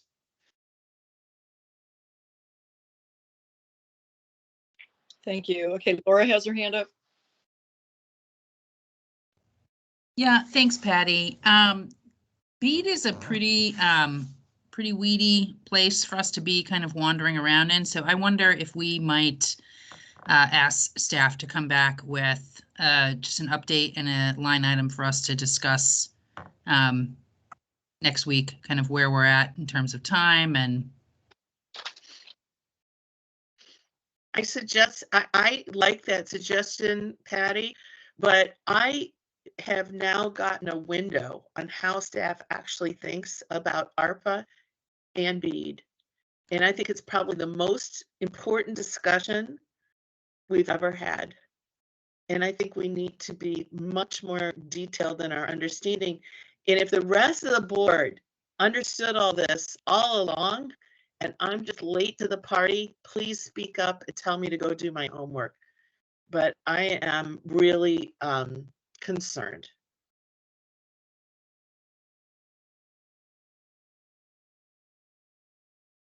I'm concerned when we have a lawyer who is brought in a public presentation and isn't sure that the approach, the philosophy and policy approach of the staff with regard to the funding has been vetted by the law. yeah, so Patty. So I'm a little confused on the question that we're asking. Yeah. Are we asking the question, is use of ARPA dollars okay for BEAD? What's the word? For BEAD match? So Yes. may I? That's one question. I'm sorry. Can I get the question first, Laura? And the second part of the question is, what it is our ARPA dollars that are obligated with a contingency of BEAD funding, truly obligated under the regulation? Yes, thank you, Holly. Those are definitely issues that I need to look into, and I'm happy to do so. Appreciate that, Tony. So Patty, may I? Okay. Yes, go ahead, Laura. So with both ARPA and with the application into BEAD, the board was assisted by professionals who are working on this statewide. And I'm not sure that we have that with us right now. So again, kind of looking at the status of what's our technical assistance as we're looking forward, and what has it been. And I don't think we help ourselves here, or and I recognize you're trying to get the questions down that we want answers to. I don't think we help ourselves here by wandering around on this. So I think asking the staff for an update and having that as an agenda item. I think that's fair, Laura. I think that's a If I could just say, with respect to the other part of Holly's question, the 1.9 million in admin expenses, those are being monitored and we're working with the Public Service Department. Those are all going to be obligated by September 30th. That's the department deadline. Thank you.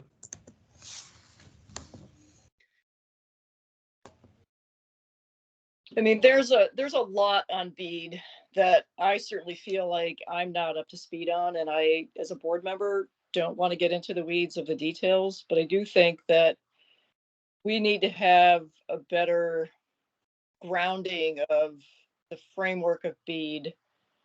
You know, basically an executive summary of the key pieces that we need to know. And, you know, if there's expertise out in the world that we can tap for that, because I think all board members have a different bite at this.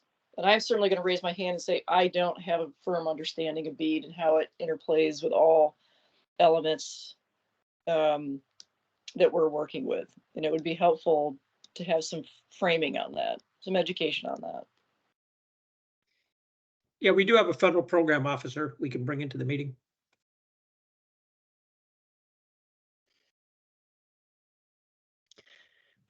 We Right. certainly have gone far afield from So, EC yeah. Fiber's request. Yeah, so let me see if I can take a shot at a summary here. EC Fiber has asked for 10 million of grant dollars. And what we're hearing from staff, from the ARPA pot, we only have 1.92 on unobligated. No, unallocated. Yeah, the language was on the slide is been mixed. We actually discussed Unallocated and obligated. They're both. Right. Promised. Think of allocated as promised. That might be a better way to think Okay, of it. so there's 1.9 out there. I don't feel it's fair to say, to put a motion on the floor to give this 1.9 million to EC Fiber that's been unallocated and unobligated. I think that 1.9 is up for grabs for all the CUDs. And at this point, I'm not ready to make a motion. And certainly EC Fiber has been a leader. They've done great things, and I want to applaud them for that and recognize them for that. And to the extent that there's any funds that they haven't tapped, certainly encourage them to talk to staff and exhaust any and all of that. Anything that they have access to via the formula we have established, they should gobble that up, whether that's a few $100,000 or whatever. We went through some slides and it looks like there's stuff still at play. They should gobble that up. But at this point, I don't know what to do with the 1.9 million unallocated and unobligated. But I wouldn't throw that at any individual CUD coming in and asking for all of that to be consumed. I think that we need to have a discussion of what to do with that.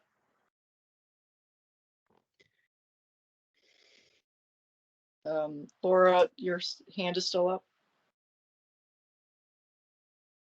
Anybody have a reaction to that? Yep. Holly? I think we need to have a conversation about saving ARPA dollars.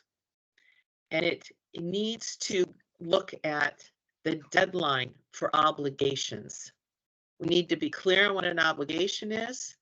We need to be sure that whomever we had allocated money to is actually going to get us obligated commitments in time. If EC Fiber had an argument, or any other CUD, about why we should take unobligated funds that are left over by, say, I don't know, November 1st, and put those funds to a particular use because we didn't get across the finish line to obligation, I think it's fair to have what I would refer to as Plan B to ensure that we have obligated ARPA funding. So a plan B for anything that hasn't been allocated or is unobligated this year. What are we going to do with it?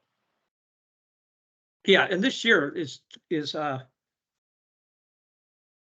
I think we can come in with a plan by November 1st, but remember, it's the 12/31 is when we have to have them obligated by. Yeah, but we never do anything in 30 days. No, the department has September 30th. That's the deadline we're complying with, September 30th. Well, the September 30th works for us because we could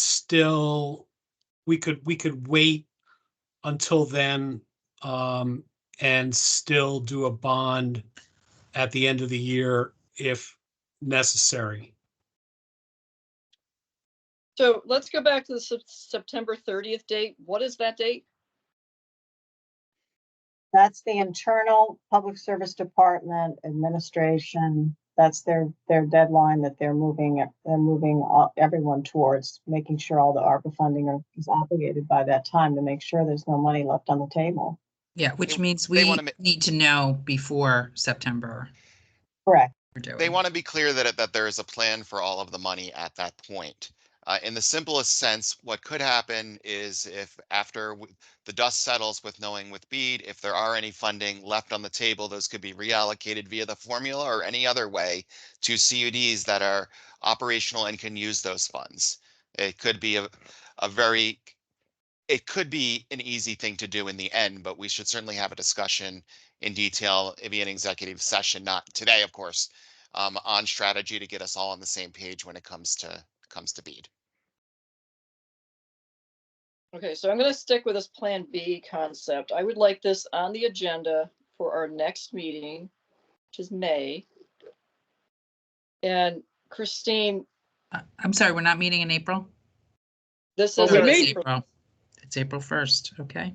Yeah, we These made are- a special meeting Yeah. for Northwest, and depending on the affordability, the policies, the remaining policies. So we would like to request the option to have a second meeting in April, because Northwest will be coming forth with an agreement, and DV will be coming in with the remediation plan. We also out. have 2 BEAD supplements. Stop. Time out. I'm talking about this Plan B, okay? Yeah, Plan B Christine, for May, right? Yeah. Christine, I would like staff to take a crack at developing a plan for Plan B. Yep, you got At it. our next meeting in May, I would like to go over staff's proposal. It doesn't mean we're going to adopt it. Maybe we do it as miraculously everyone's on the same page and away we go. But I would like to start poking at this so we can come up with something before the September deadline. So we may have some other meetings that sprinkle in, but I would like for the May meeting that we talk about a Plan B for the remaining ARPA dollars. Okay. Okay. Yep, we will do Great. that. All right. Is there anything else to discuss on EC Fiber's request? Well, thank you very much. I think that was a very useful and productive discussion, and I think the Plan B approach is all I could have asked for coming out of this. So thank you. You're welcome. Okay, let's move on to item 6 on the agenda, which is a budget update for quarters 1 and 2. Yeah, Christine? Tom Malinowski will be presenting that. I turn it over to Tom. Good afternoon, everyone. My name is Tom Malinowski. I am the financial manager for the Vermont Community Broadband. I'm going to share my screen here. Can everybody see my screen? And Tom, is this material in our packets? Yes. Yes. Yes, it's specifically on page 22. Thank you. Okay, so today I'll be presenting the board budget for state fiscal year 2024, quarter 2. So typically we'll be presenting these the month after the quarter ends. For this quarter, it's a little bit later, but for quarter 3, we'll do that presentation, or we plan to, on the May board meeting.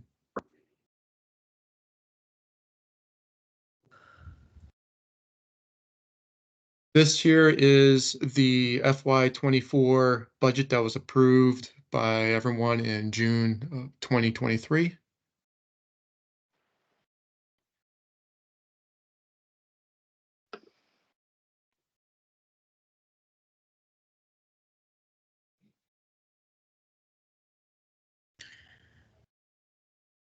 Tom, do you want to talk about highlights, or are you just asking us to skim? Oh, yeah, go. You're going to the next slide, right? This. Yeah, I'm this gonna is go to just- the next slide. I just want to give everybody a chance to look at it. Sorry. Okay, this here is the budget to actuals. And this is the budget to actuals for FY20, only for FY 2024. And it also has for Q1 and Q2 broken down in that. So just to explain this chart, this is from the previous slide. This here is all the sum of expenditures only for state fiscal year 2024. This here is the percentage of how much this expense makes up of the entire budget that was agreed upon. And then the last 4 columns on the right is just Q1 and Q2 broken down. Again, these percentages of how much these numbers make up of the entire budget. So for an example, the capital grants, we expended about roughly 8.5 million. It made up about 7% of the budget. And then Q2 expenses for capital grants was about 13.7 million. That being specifically October, November, December. That was 11% of the budget. One of the things I like to note is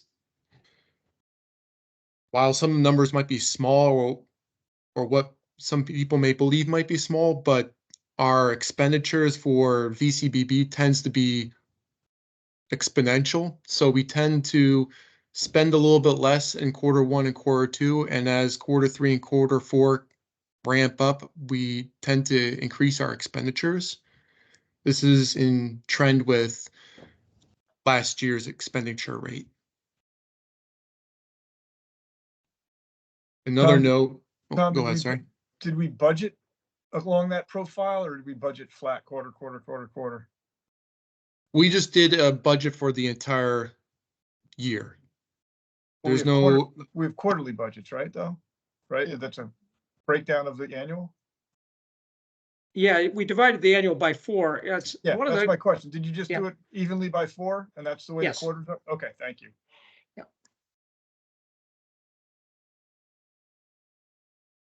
And then another thing I like to mention is one of the higher ones on here is the USF, and that's at 53 for the personnel costs. We'll adjust that before the end of the year.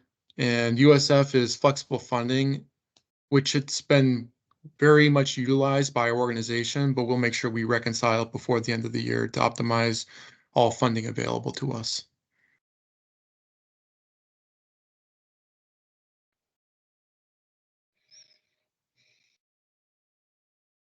Any other questions on this slide?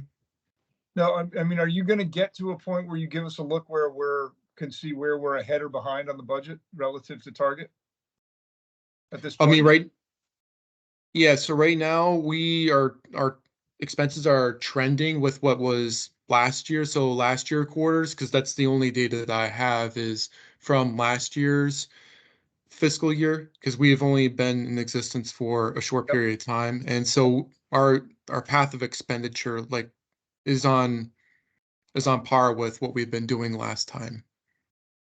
Okay. But Go ahead, Holly. I was going to say, does that answer the budget versus actual question? Well, I mean, if the budget is just been broken into 4 equal quarters, which is fine, I don't have to argue with that. I'm just curious if we're just wrapped up the second quarter, so we're at the halfway point of the year. I mean, overall, of course, but also within the different components, are we ahead of budget or behind budget as it relates to budget performance? And I mean, comparing it to last year is interesting also, but I'm just curious, are we trending fast or slow? Yeah, Well, I would say we're, go ahead, sorry. I apologize. That's what I would like to know as well, not vis-a-vis last year, although what I think your answer is if I'm understanding you, is that it's, if we set budget based on last year, we're trending along last year's budget. We didn't set, but, oh, Christine said we did not set budget according to last year. We just did 4 equal quarters. Which is, I think, the same methodology we used last year, but Tom was also giving commentary on where roughly, he described that exponential where the second half of the year trends up higher than the first half, that we're roughly in line with that. I thought you said, Tom, is that right? That's correct. So like in the first part of the fiscal year, so quarter one, from what I saw from last year's data, we didn't really make too many expenditures, but we started to ramp up those expenditures as we progressed through the year. That's how it was last year. And I'm just saying that essentially that's what's going on this fiscal year at this point. Okay, so just on this slide, just so I'm sure I've got it right, let's just take your state contractual line item, right? 1.896 is the sum of the budget for the fiscal year, right? And Yes. fiscal year 24 sum of expenses to date, which I assume is through the end of the second quarter, is 670K. Is that right? It's only up until December of 2023 because how it works with, because it's a state fiscal year, so it's going to be July 2023 to end of September. So that's quarter one. Quarter Yep. two is going to be October through December. So that's Right. all I'm briefing on today. Right. So does this 672.22 number represent the sum of expenses through July through the end of December? That is correct. Yes. So that's the first half of state fiscal 24, right? Yes, that's correct. Okay.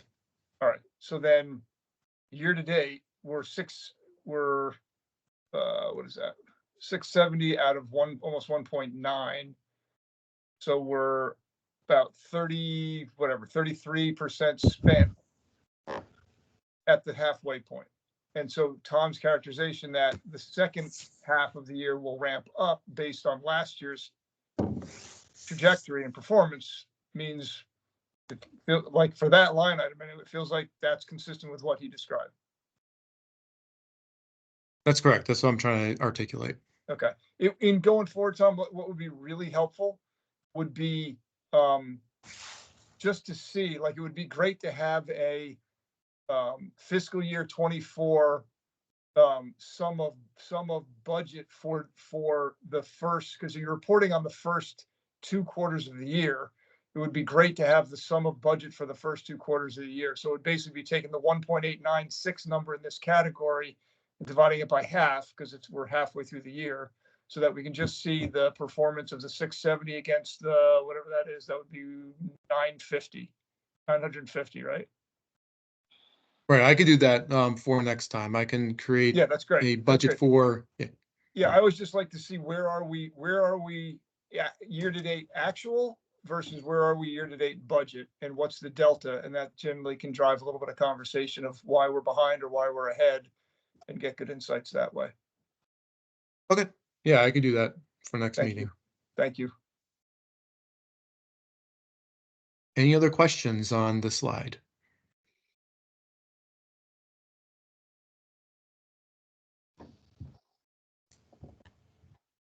Okay, I'll proceed to the next slide. So this slide here is the budget to actuals for total overall up until end of December for ever since the beginning of VCBB establishing. You'll have the sum of budget, the expenses, and then the amount of budget, the amount that is remaining. And we have the first table shows the categories which were shown in the last slide, like capital grants, personnel, state contractual, and then the table beneath it has a breakdown just specifically on how much of each fund was expended.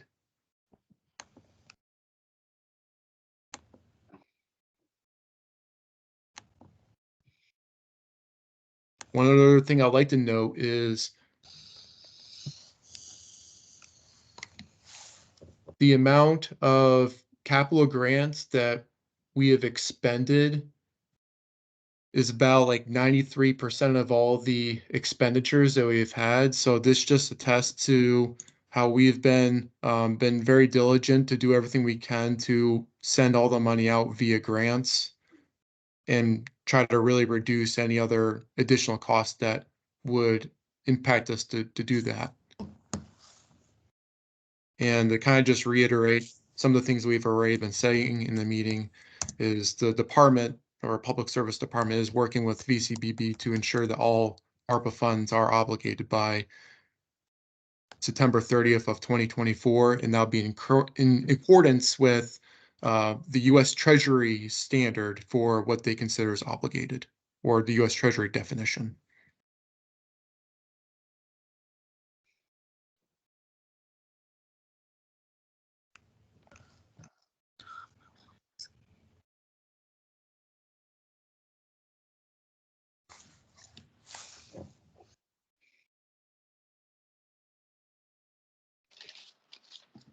All right, any other questions of the budget?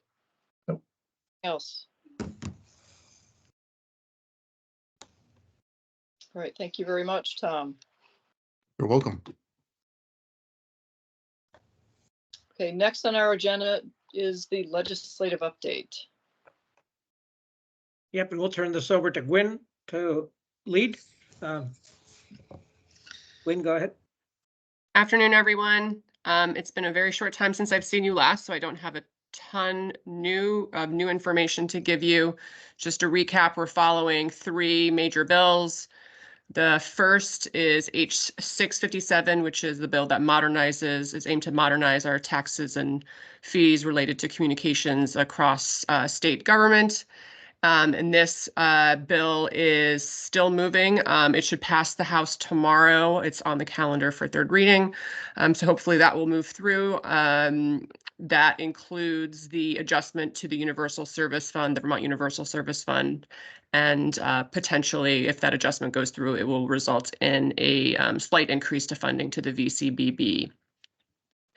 The second bill is S181. This is the what you can remember as being the community media fund that was used to be a vehicle to fund PEG TV in the state. And for a brief moment, it had an affordability fund attached to it for broadband, which no longer exists. It is in the House Environment and Energy Committee. The bill has the funding within it includes the streaming fee that I let you know about earlier. It is not on the agenda in that committee for this coming week, although it certainly could be added at some point. Our understanding is that there is a discussion happening in the House Ways and Means Committee to attach this streaming fee to a different bill, potentially what is known as the yield bill that they have to pass every year. It's unclear exactly what it will look like, whether it will just be adding the streaming fee, whether it'll be adding the streaming fee plus appropriating or carving off a certain portion for PEG TV or an affordability program. So that's a discussion that VCBB staff, myself, and others in the State House are having to see if we can find a means of getting an affordability provision within either the yield bill or this S181 bill if it does move. The last bill is S199, and you all know this as the CUD governance merger bill. There was testimony, and this is the one that you had sent a letter of support for. There was testimony last week from the state auditor that was a little concerning. Don't want to spend too much time on it other than to say that I don't believe his testimony was well received by some in the committee, but there were suggestions that CUD should be under some sort of statewide entity. It's unclear when it's going to be picked up again in the committee, but we're at this point just trying to monitor it. Other than that testimony from the state auditor, it's had very broad support in all the committees and throughout the legislature. So those are the 3 bills plus the yield bill, and we'll see what happens. There's 6 weeks left of session theoretically. Obviously, they could add some more time to it, but we're working under about 6 weeks left in the legislature, and so we'll get finalization on a lot of these bills in the next 3 to 4 weeks.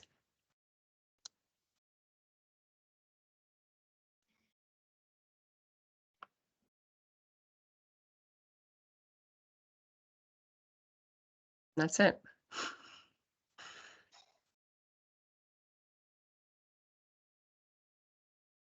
Patty's muted. Oh, Patty, you're muted. Yeah, Patty, you're muted. Oh, I'm sorry. Okay. Sorry about that. Gwen, excellent presentation. Really appreciate it. Are there any questions for Gwen? All right. Thank you very much. Next on our agenda, item 8 is Vikuda update. Rob Vetsky. Y'all, how are you? I've got 3 minor updates, and then I want to talk a little bit about ARPA match and BEAD Volume 2, and call on our courage and fortitude to continue fighting on a very critical and existential issue for the CDs. But let me do the updates first. Thank you to the staff for the ARPA update. And I think, as we reviewed it, we had a lot of the same questions that you all did about some of the nomenclature and specifically about how some of the reallocations and changes through the program may or may not result in obligations for the future. So I think the course of action that you set here was really important. We would certainly welcome a chance to participate in that conversation and share insights as that evolves. On the legislative issue, I think Gwen's update is spot on. Obviously S199, the what we call the technical corrections bill for CUDs, is very important to us, and we appreciate the support in the letter that you all sent. At the moment, we're very consistent with what Gwen said. We are not going to be looking for additional testimony on that particular bill, but we are making a concerted effort to let known how important it is this year to individual members and leadership, and that we would like to see that bill expedited and passed as soon as possible. And so, the extent that you all have relationships and would like to do so, it is sitting in House Environment and Energy, and hopefully will come out of there soon and move through the House as quickly as it moved through the Senate. It's still very important. The last one was just an awareness item. Several of the CUDs individually and Vikuda as an entity did file to intervene in the consolidated sale docket. And as you know, there are a number of important issues related to how Consolidated participates in the ecosystem that are important to CUDs, not the least of which are carrier of last resort, pole attachment, and other activities. And so, we hope that that is primarily a monitoring activity. We are going to engage a resource to help us with that, and to make sure that we keep track of that and make sure that the interests of the CUDs are protected as the company's ownership changes. The last item is just about BEAD Volume 2. And again, I want to really applaud the staff and Christine and Rob and everyone else for putting on the web the curing instruction that they had received in regards to ARPA match funds. And I'll just say that, as someone who's done federal grant programs in other agencies for many, many years, the rules related to match are actually codified in the Code of Federal Regulations 2 CFR 200, Section 306. And it is very clear that federal funds cannot be used for match except if the statute allows it. And then once the statute allows it, 2 CFR 200, Section 306 is explicit that the matching activity that you're contributing is in kind, in particular cash, is always allowed. But when you're doing in-kind match, it must be directly related to the project. And so in the context of our network build, there are a couple ways this can play out. So let's say that a CUD has built a backbone that connects service areas throughout a territory. And they have put terminals in place and started serving homes in, let's say, 1/10 of that service area using other funds, and BEAD comes around. It is completely legitimate under 2 CFR 200-306 to say, I'm going to use the backbone strands that have already been deployed to get from my new service area that's BEAD eligible back to the core network, right? Those are compatible uses and allowed. Similarly, of course, if you have cash or you haven't finished a project, you can say, I'm going to, my project area is now 100%. I'm going to build 25% of it with ARPA or with, matching funds, and I'm going to build the rest with BEAD funds. Also allowed. the key issue here is that the Code of Federal Regulations is already established. NTIA cannot reinvent it. And Congress passed a statute saying that ARPA is an allowable match expense for BEAD.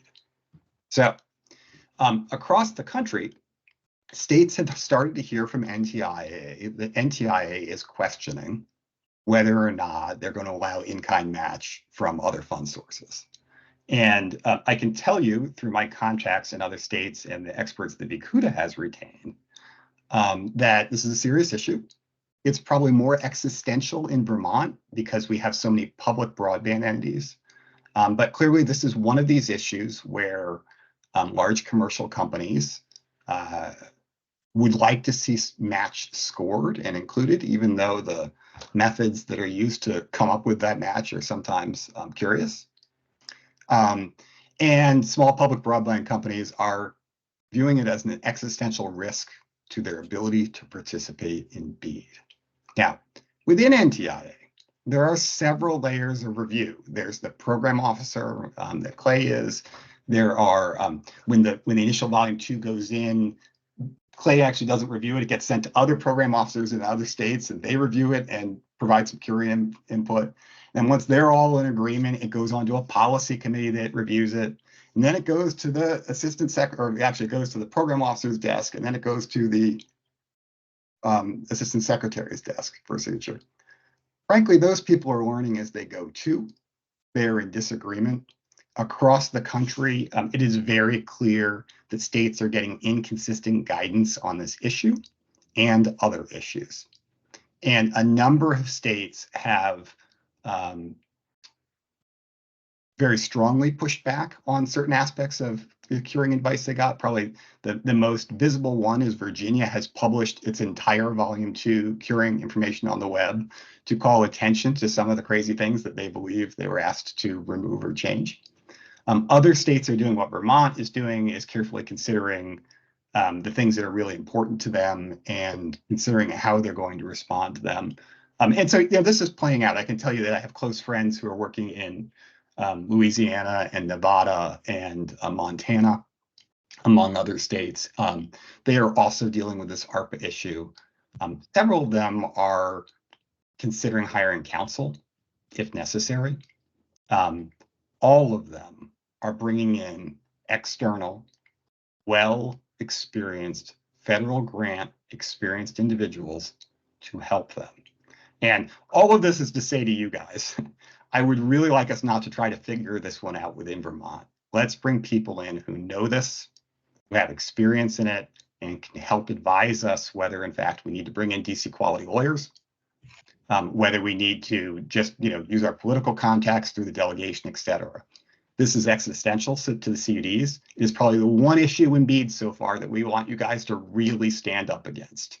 And do not accept that those multiple layers with NTIA that are still learning this program are going to get it right every time. They're well-intentioned people, they're good people, but they're not getting it right every time. And we need to get this one right. So I would just encourage you guys. One example is CTC. I know that we use them kind of narrowly to support review of individual grant proposals. They are supporting the broadband office in a number of states. I'll bet they're in the middle of this in a number of states as a strategic advisor. But that quality and perspective would really be useful on this issue. And it's really important we don't give in on it. As soon as the state says, we accept this limited terms, we have accepted those limited terms. And so we really need to make sure that we do not accept volume 2 terms that would limit or that would limit the ability of public broadband to participate in the BEAD funding program. So that's a lot. I hope it was slow enough that it was useful. But again, this is one where we really need you guys to strongly advocate for public broadband. Hey, Rob, Laura, you want to go? Yeah, we were talking about this earlier. I'm sure you heard us. Do you want to give us any sense of timing? I don't know that. I know that NTIA typically likes to have curing within about a week, and so we're 2 weeks in. This is something the staff have to manage. Okay, and so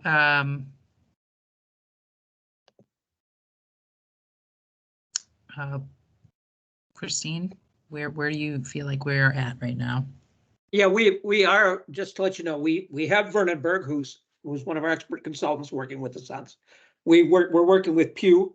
Pew is a national organization working on this, and we've been reaching out to and working out with many of the other broadband offices. So we continue to consult, others on this. We do have our hired experts, so we are. Alexi, maybe you can give an update of where we are in the curing process. Can I be real specific? What about CTC and leveraging them? We already have them as our consultants.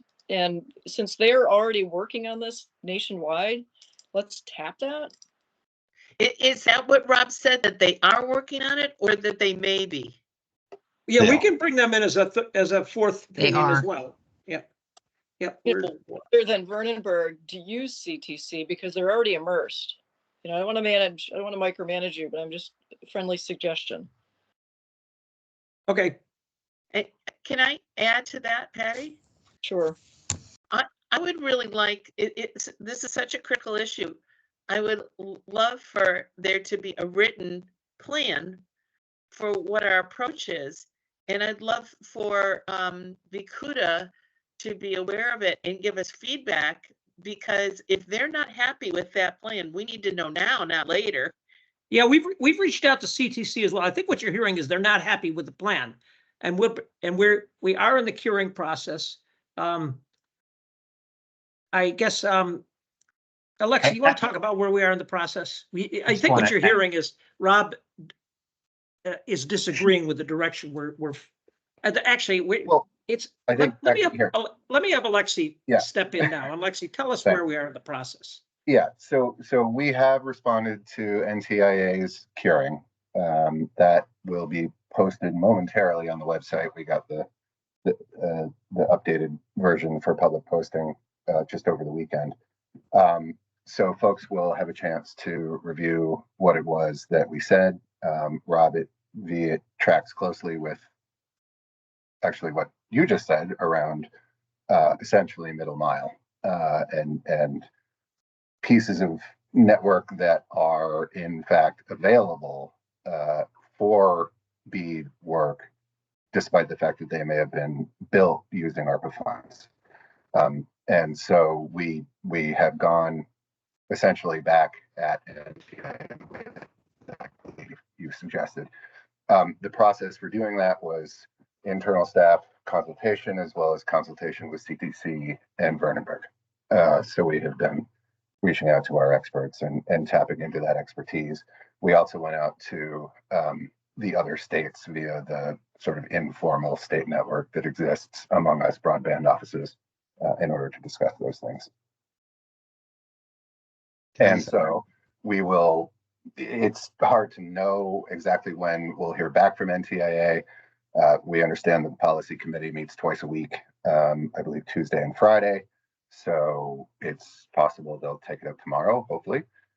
If not, then the Friday meeting, and so feedback by optimistically next week. Thank you.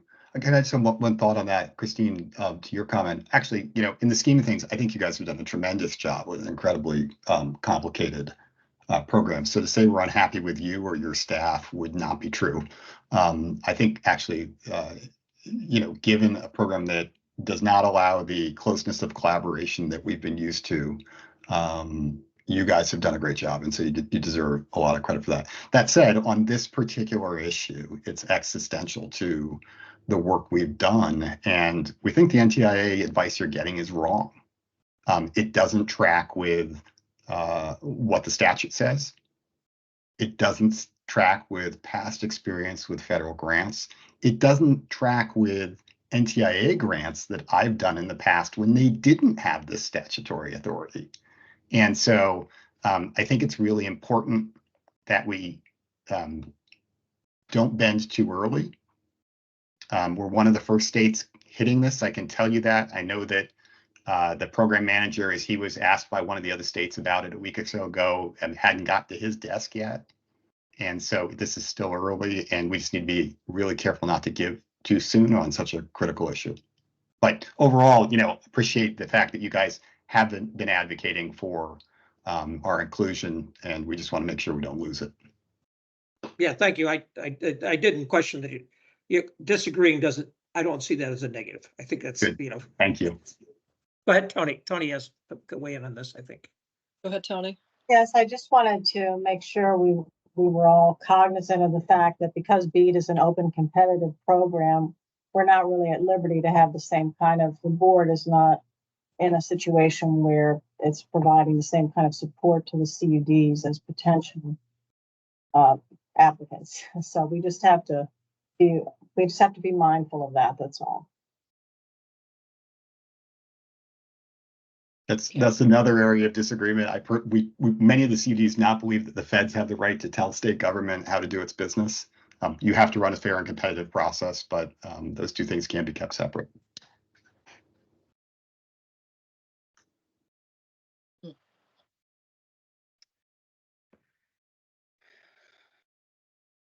Okay, any questions? Other further comments? So, yes. Laura, given that we are hearing this is an existential crisis, and that just I'd like a sense of when the board will, if the board needs to meet to talk more about this, when the board will be updated on this, how the board will be brought into talking to NTIA if necessary. I'm hearing that, and I certainly have seen in my experience in the state legislature where things can get very murky with our private friends and what the statute says and how things go. And so I'm hearing that this may be something that we really need to pay attention to what the statute says. Certainly we have staff that's doing that. I am not, this is not a criticism. I'm feeling like I don't have enough information right now to be assured that we're okay. And I don't know how to ask for that, Christine. I don't know how to ask for additional information on that. Yeah, I guess, Alexi, explain the curing process, the deadlines the NTI give, and we could fit the board into one of these curing deadlines, but maybe is this the only answer to that? But how does that work, Alexi? Well, when the language is, when they reviewed the plan, they send us back usually a sort of table of the different issues that they have that outlines what it is that they want us to change. Sometimes they will indicate either exactly what they want removed, what they want replaced, etc. It is at our discretion how it is we decide to respond to that. And so that's always been something of the art to the science of getting the plan completed. The timelines are usually around a week, but we can request extensions, simply noting that there is a time element as well to making sure that our initial proposal is approved in a timely way so that we can move forward with the other pieces that are contingent on that approval. So the timeline that we've laid out, which I believe is in the board packet this week, but which we've continuously updated as we move through the process. A lot of those bits are contingent on NTIA and therefore out of our control. And so we try to manage that reality with making sure that we're getting what we believe are elements to the program that are fair and equitable to anyone who might apply for it. Okay. So, Patty, I actually, I guess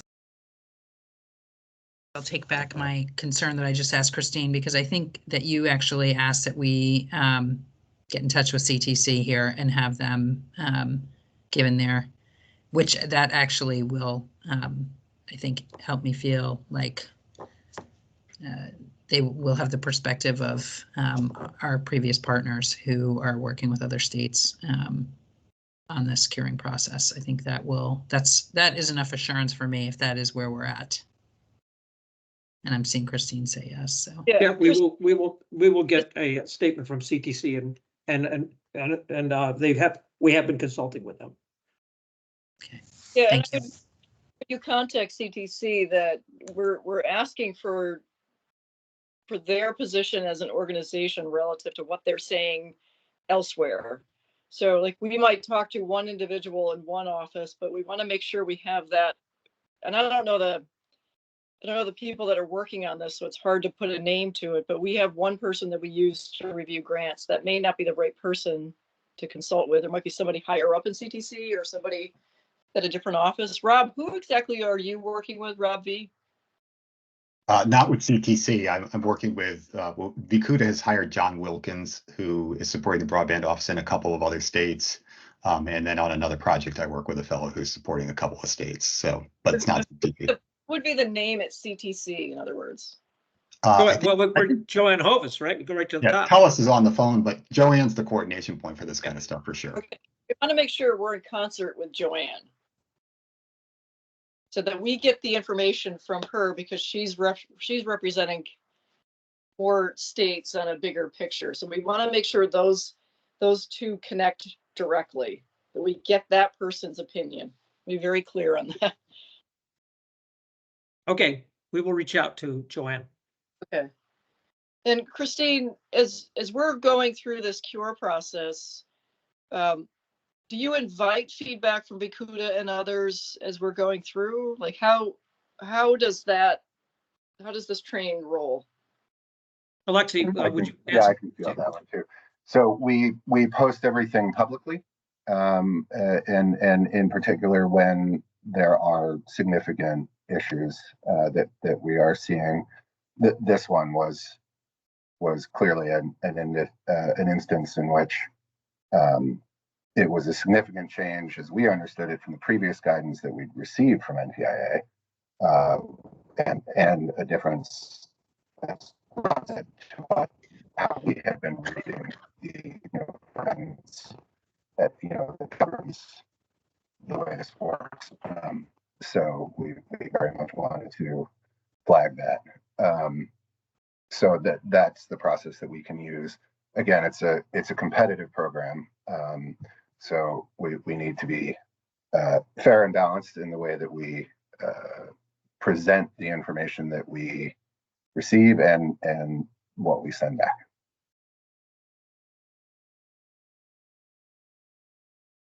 Okay. Okay. All right. Anything else? No, thank you very much for listening and great conversation. Yeah, thank you. Okay, so that brings us to item 9 on the agenda, which is the parking lot. Yep, I will share my screen.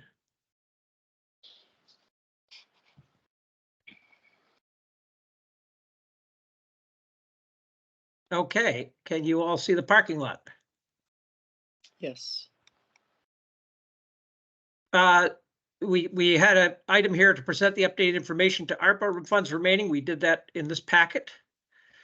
I don't want to take that off the parking lot list, please, because I'd like to see it scheduled as for additional board discussion in the future. Okay, well, I'll change it. Okay. I assume that would be in the May meeting. Well, if Patty agrees. Well, I mean, we have on our agenda a plan B for anything unallocated and unobligated. So I think that lends itself keeping that data with this plan B. I didn't get much out of today's presentation. If I'm alone, that's fine. I'll do some more homework myself, but I thought we could have we don't have to go through it at such a breakneck speed. And I think we should be looking at it and carefully understanding what's going on. Just to where we're at on ARPA funding, but that's me, of course. Well, why don't we put it back on the agenda for revisiting those slides and going through those slower? Would that serve anybody else's benefit on the board? Sure. Oh,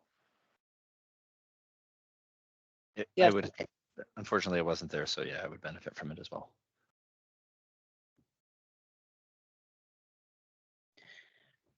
Develop a reporting policy and document with schedules. That's our entire, that met the entire reporting policy from CUD's monthly, quarterly, and annual reporting. We will have that for the main board packet.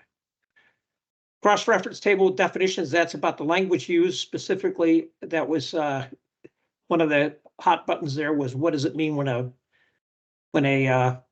network is lit, for example, but we will include those definitions. Is Ookla data sold to third parties? This has been a Tony, have you answered that question? Yes, and I must have marked it on the wrong parking lot document. I'm so sorry. But Okay. yes, to answer the question, yes, it is sold to third parties. There is no opt-out. If you basically, if you have your internet connected, your ISP is going to get that information. But the way that the DCVB has addressed this is we have not entered a contract with Ookla. Instead, we have one of our contractors is working with the CUDs on the Ookla data. All right, can we put this on the agenda for more information? I would like to know more about this. Sure. Okay. I don't want to do it right now because this is the parking lot. Okay, application scoring criteria policy. We're working on that as we speak with NTIA. And of course, we just had an exhaustive discussion on that. Patty continues to lead the board in the response to the auditor's report. We've got this lien thing. I know we renamed it, but I'm not sure what we renamed it to, but we got this lien policy. Yeah, that's just the policy statement of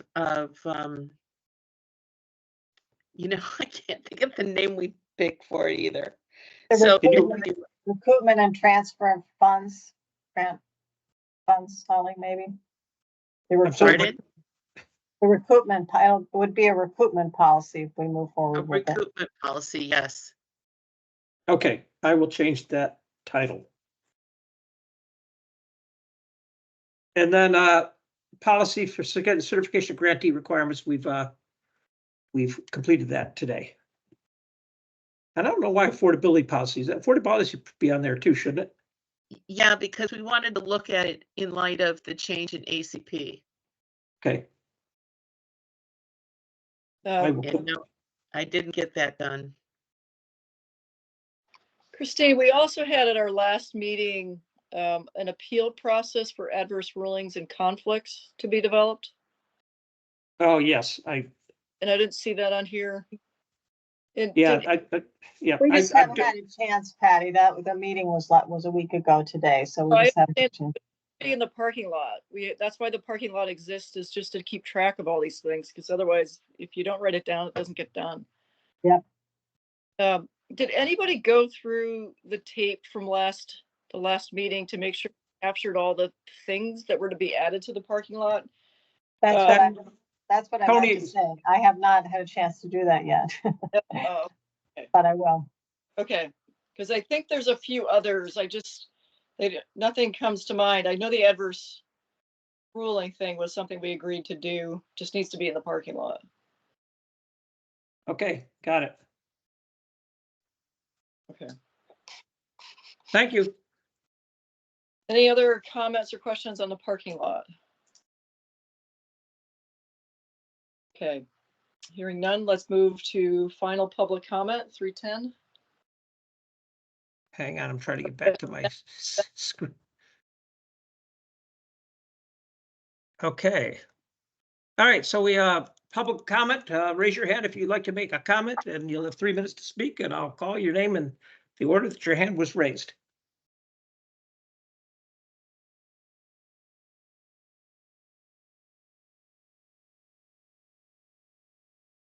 Okay, I don't see any comments.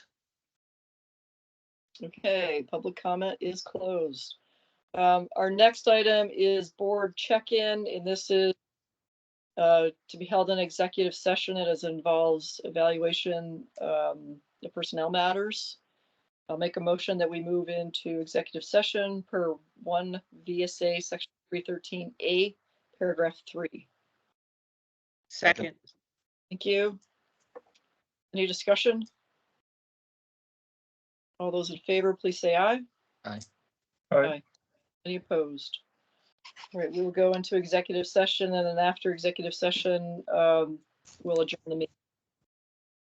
Okay, so Rob will pull this is limited to board members only? Yes. Okay, Rob will pull into the executive session. And then we will consider the meeting done. Okay, thank you. So Rob, you got this? Yes, of course. Thank you. Okay, bye. Hi, everybody.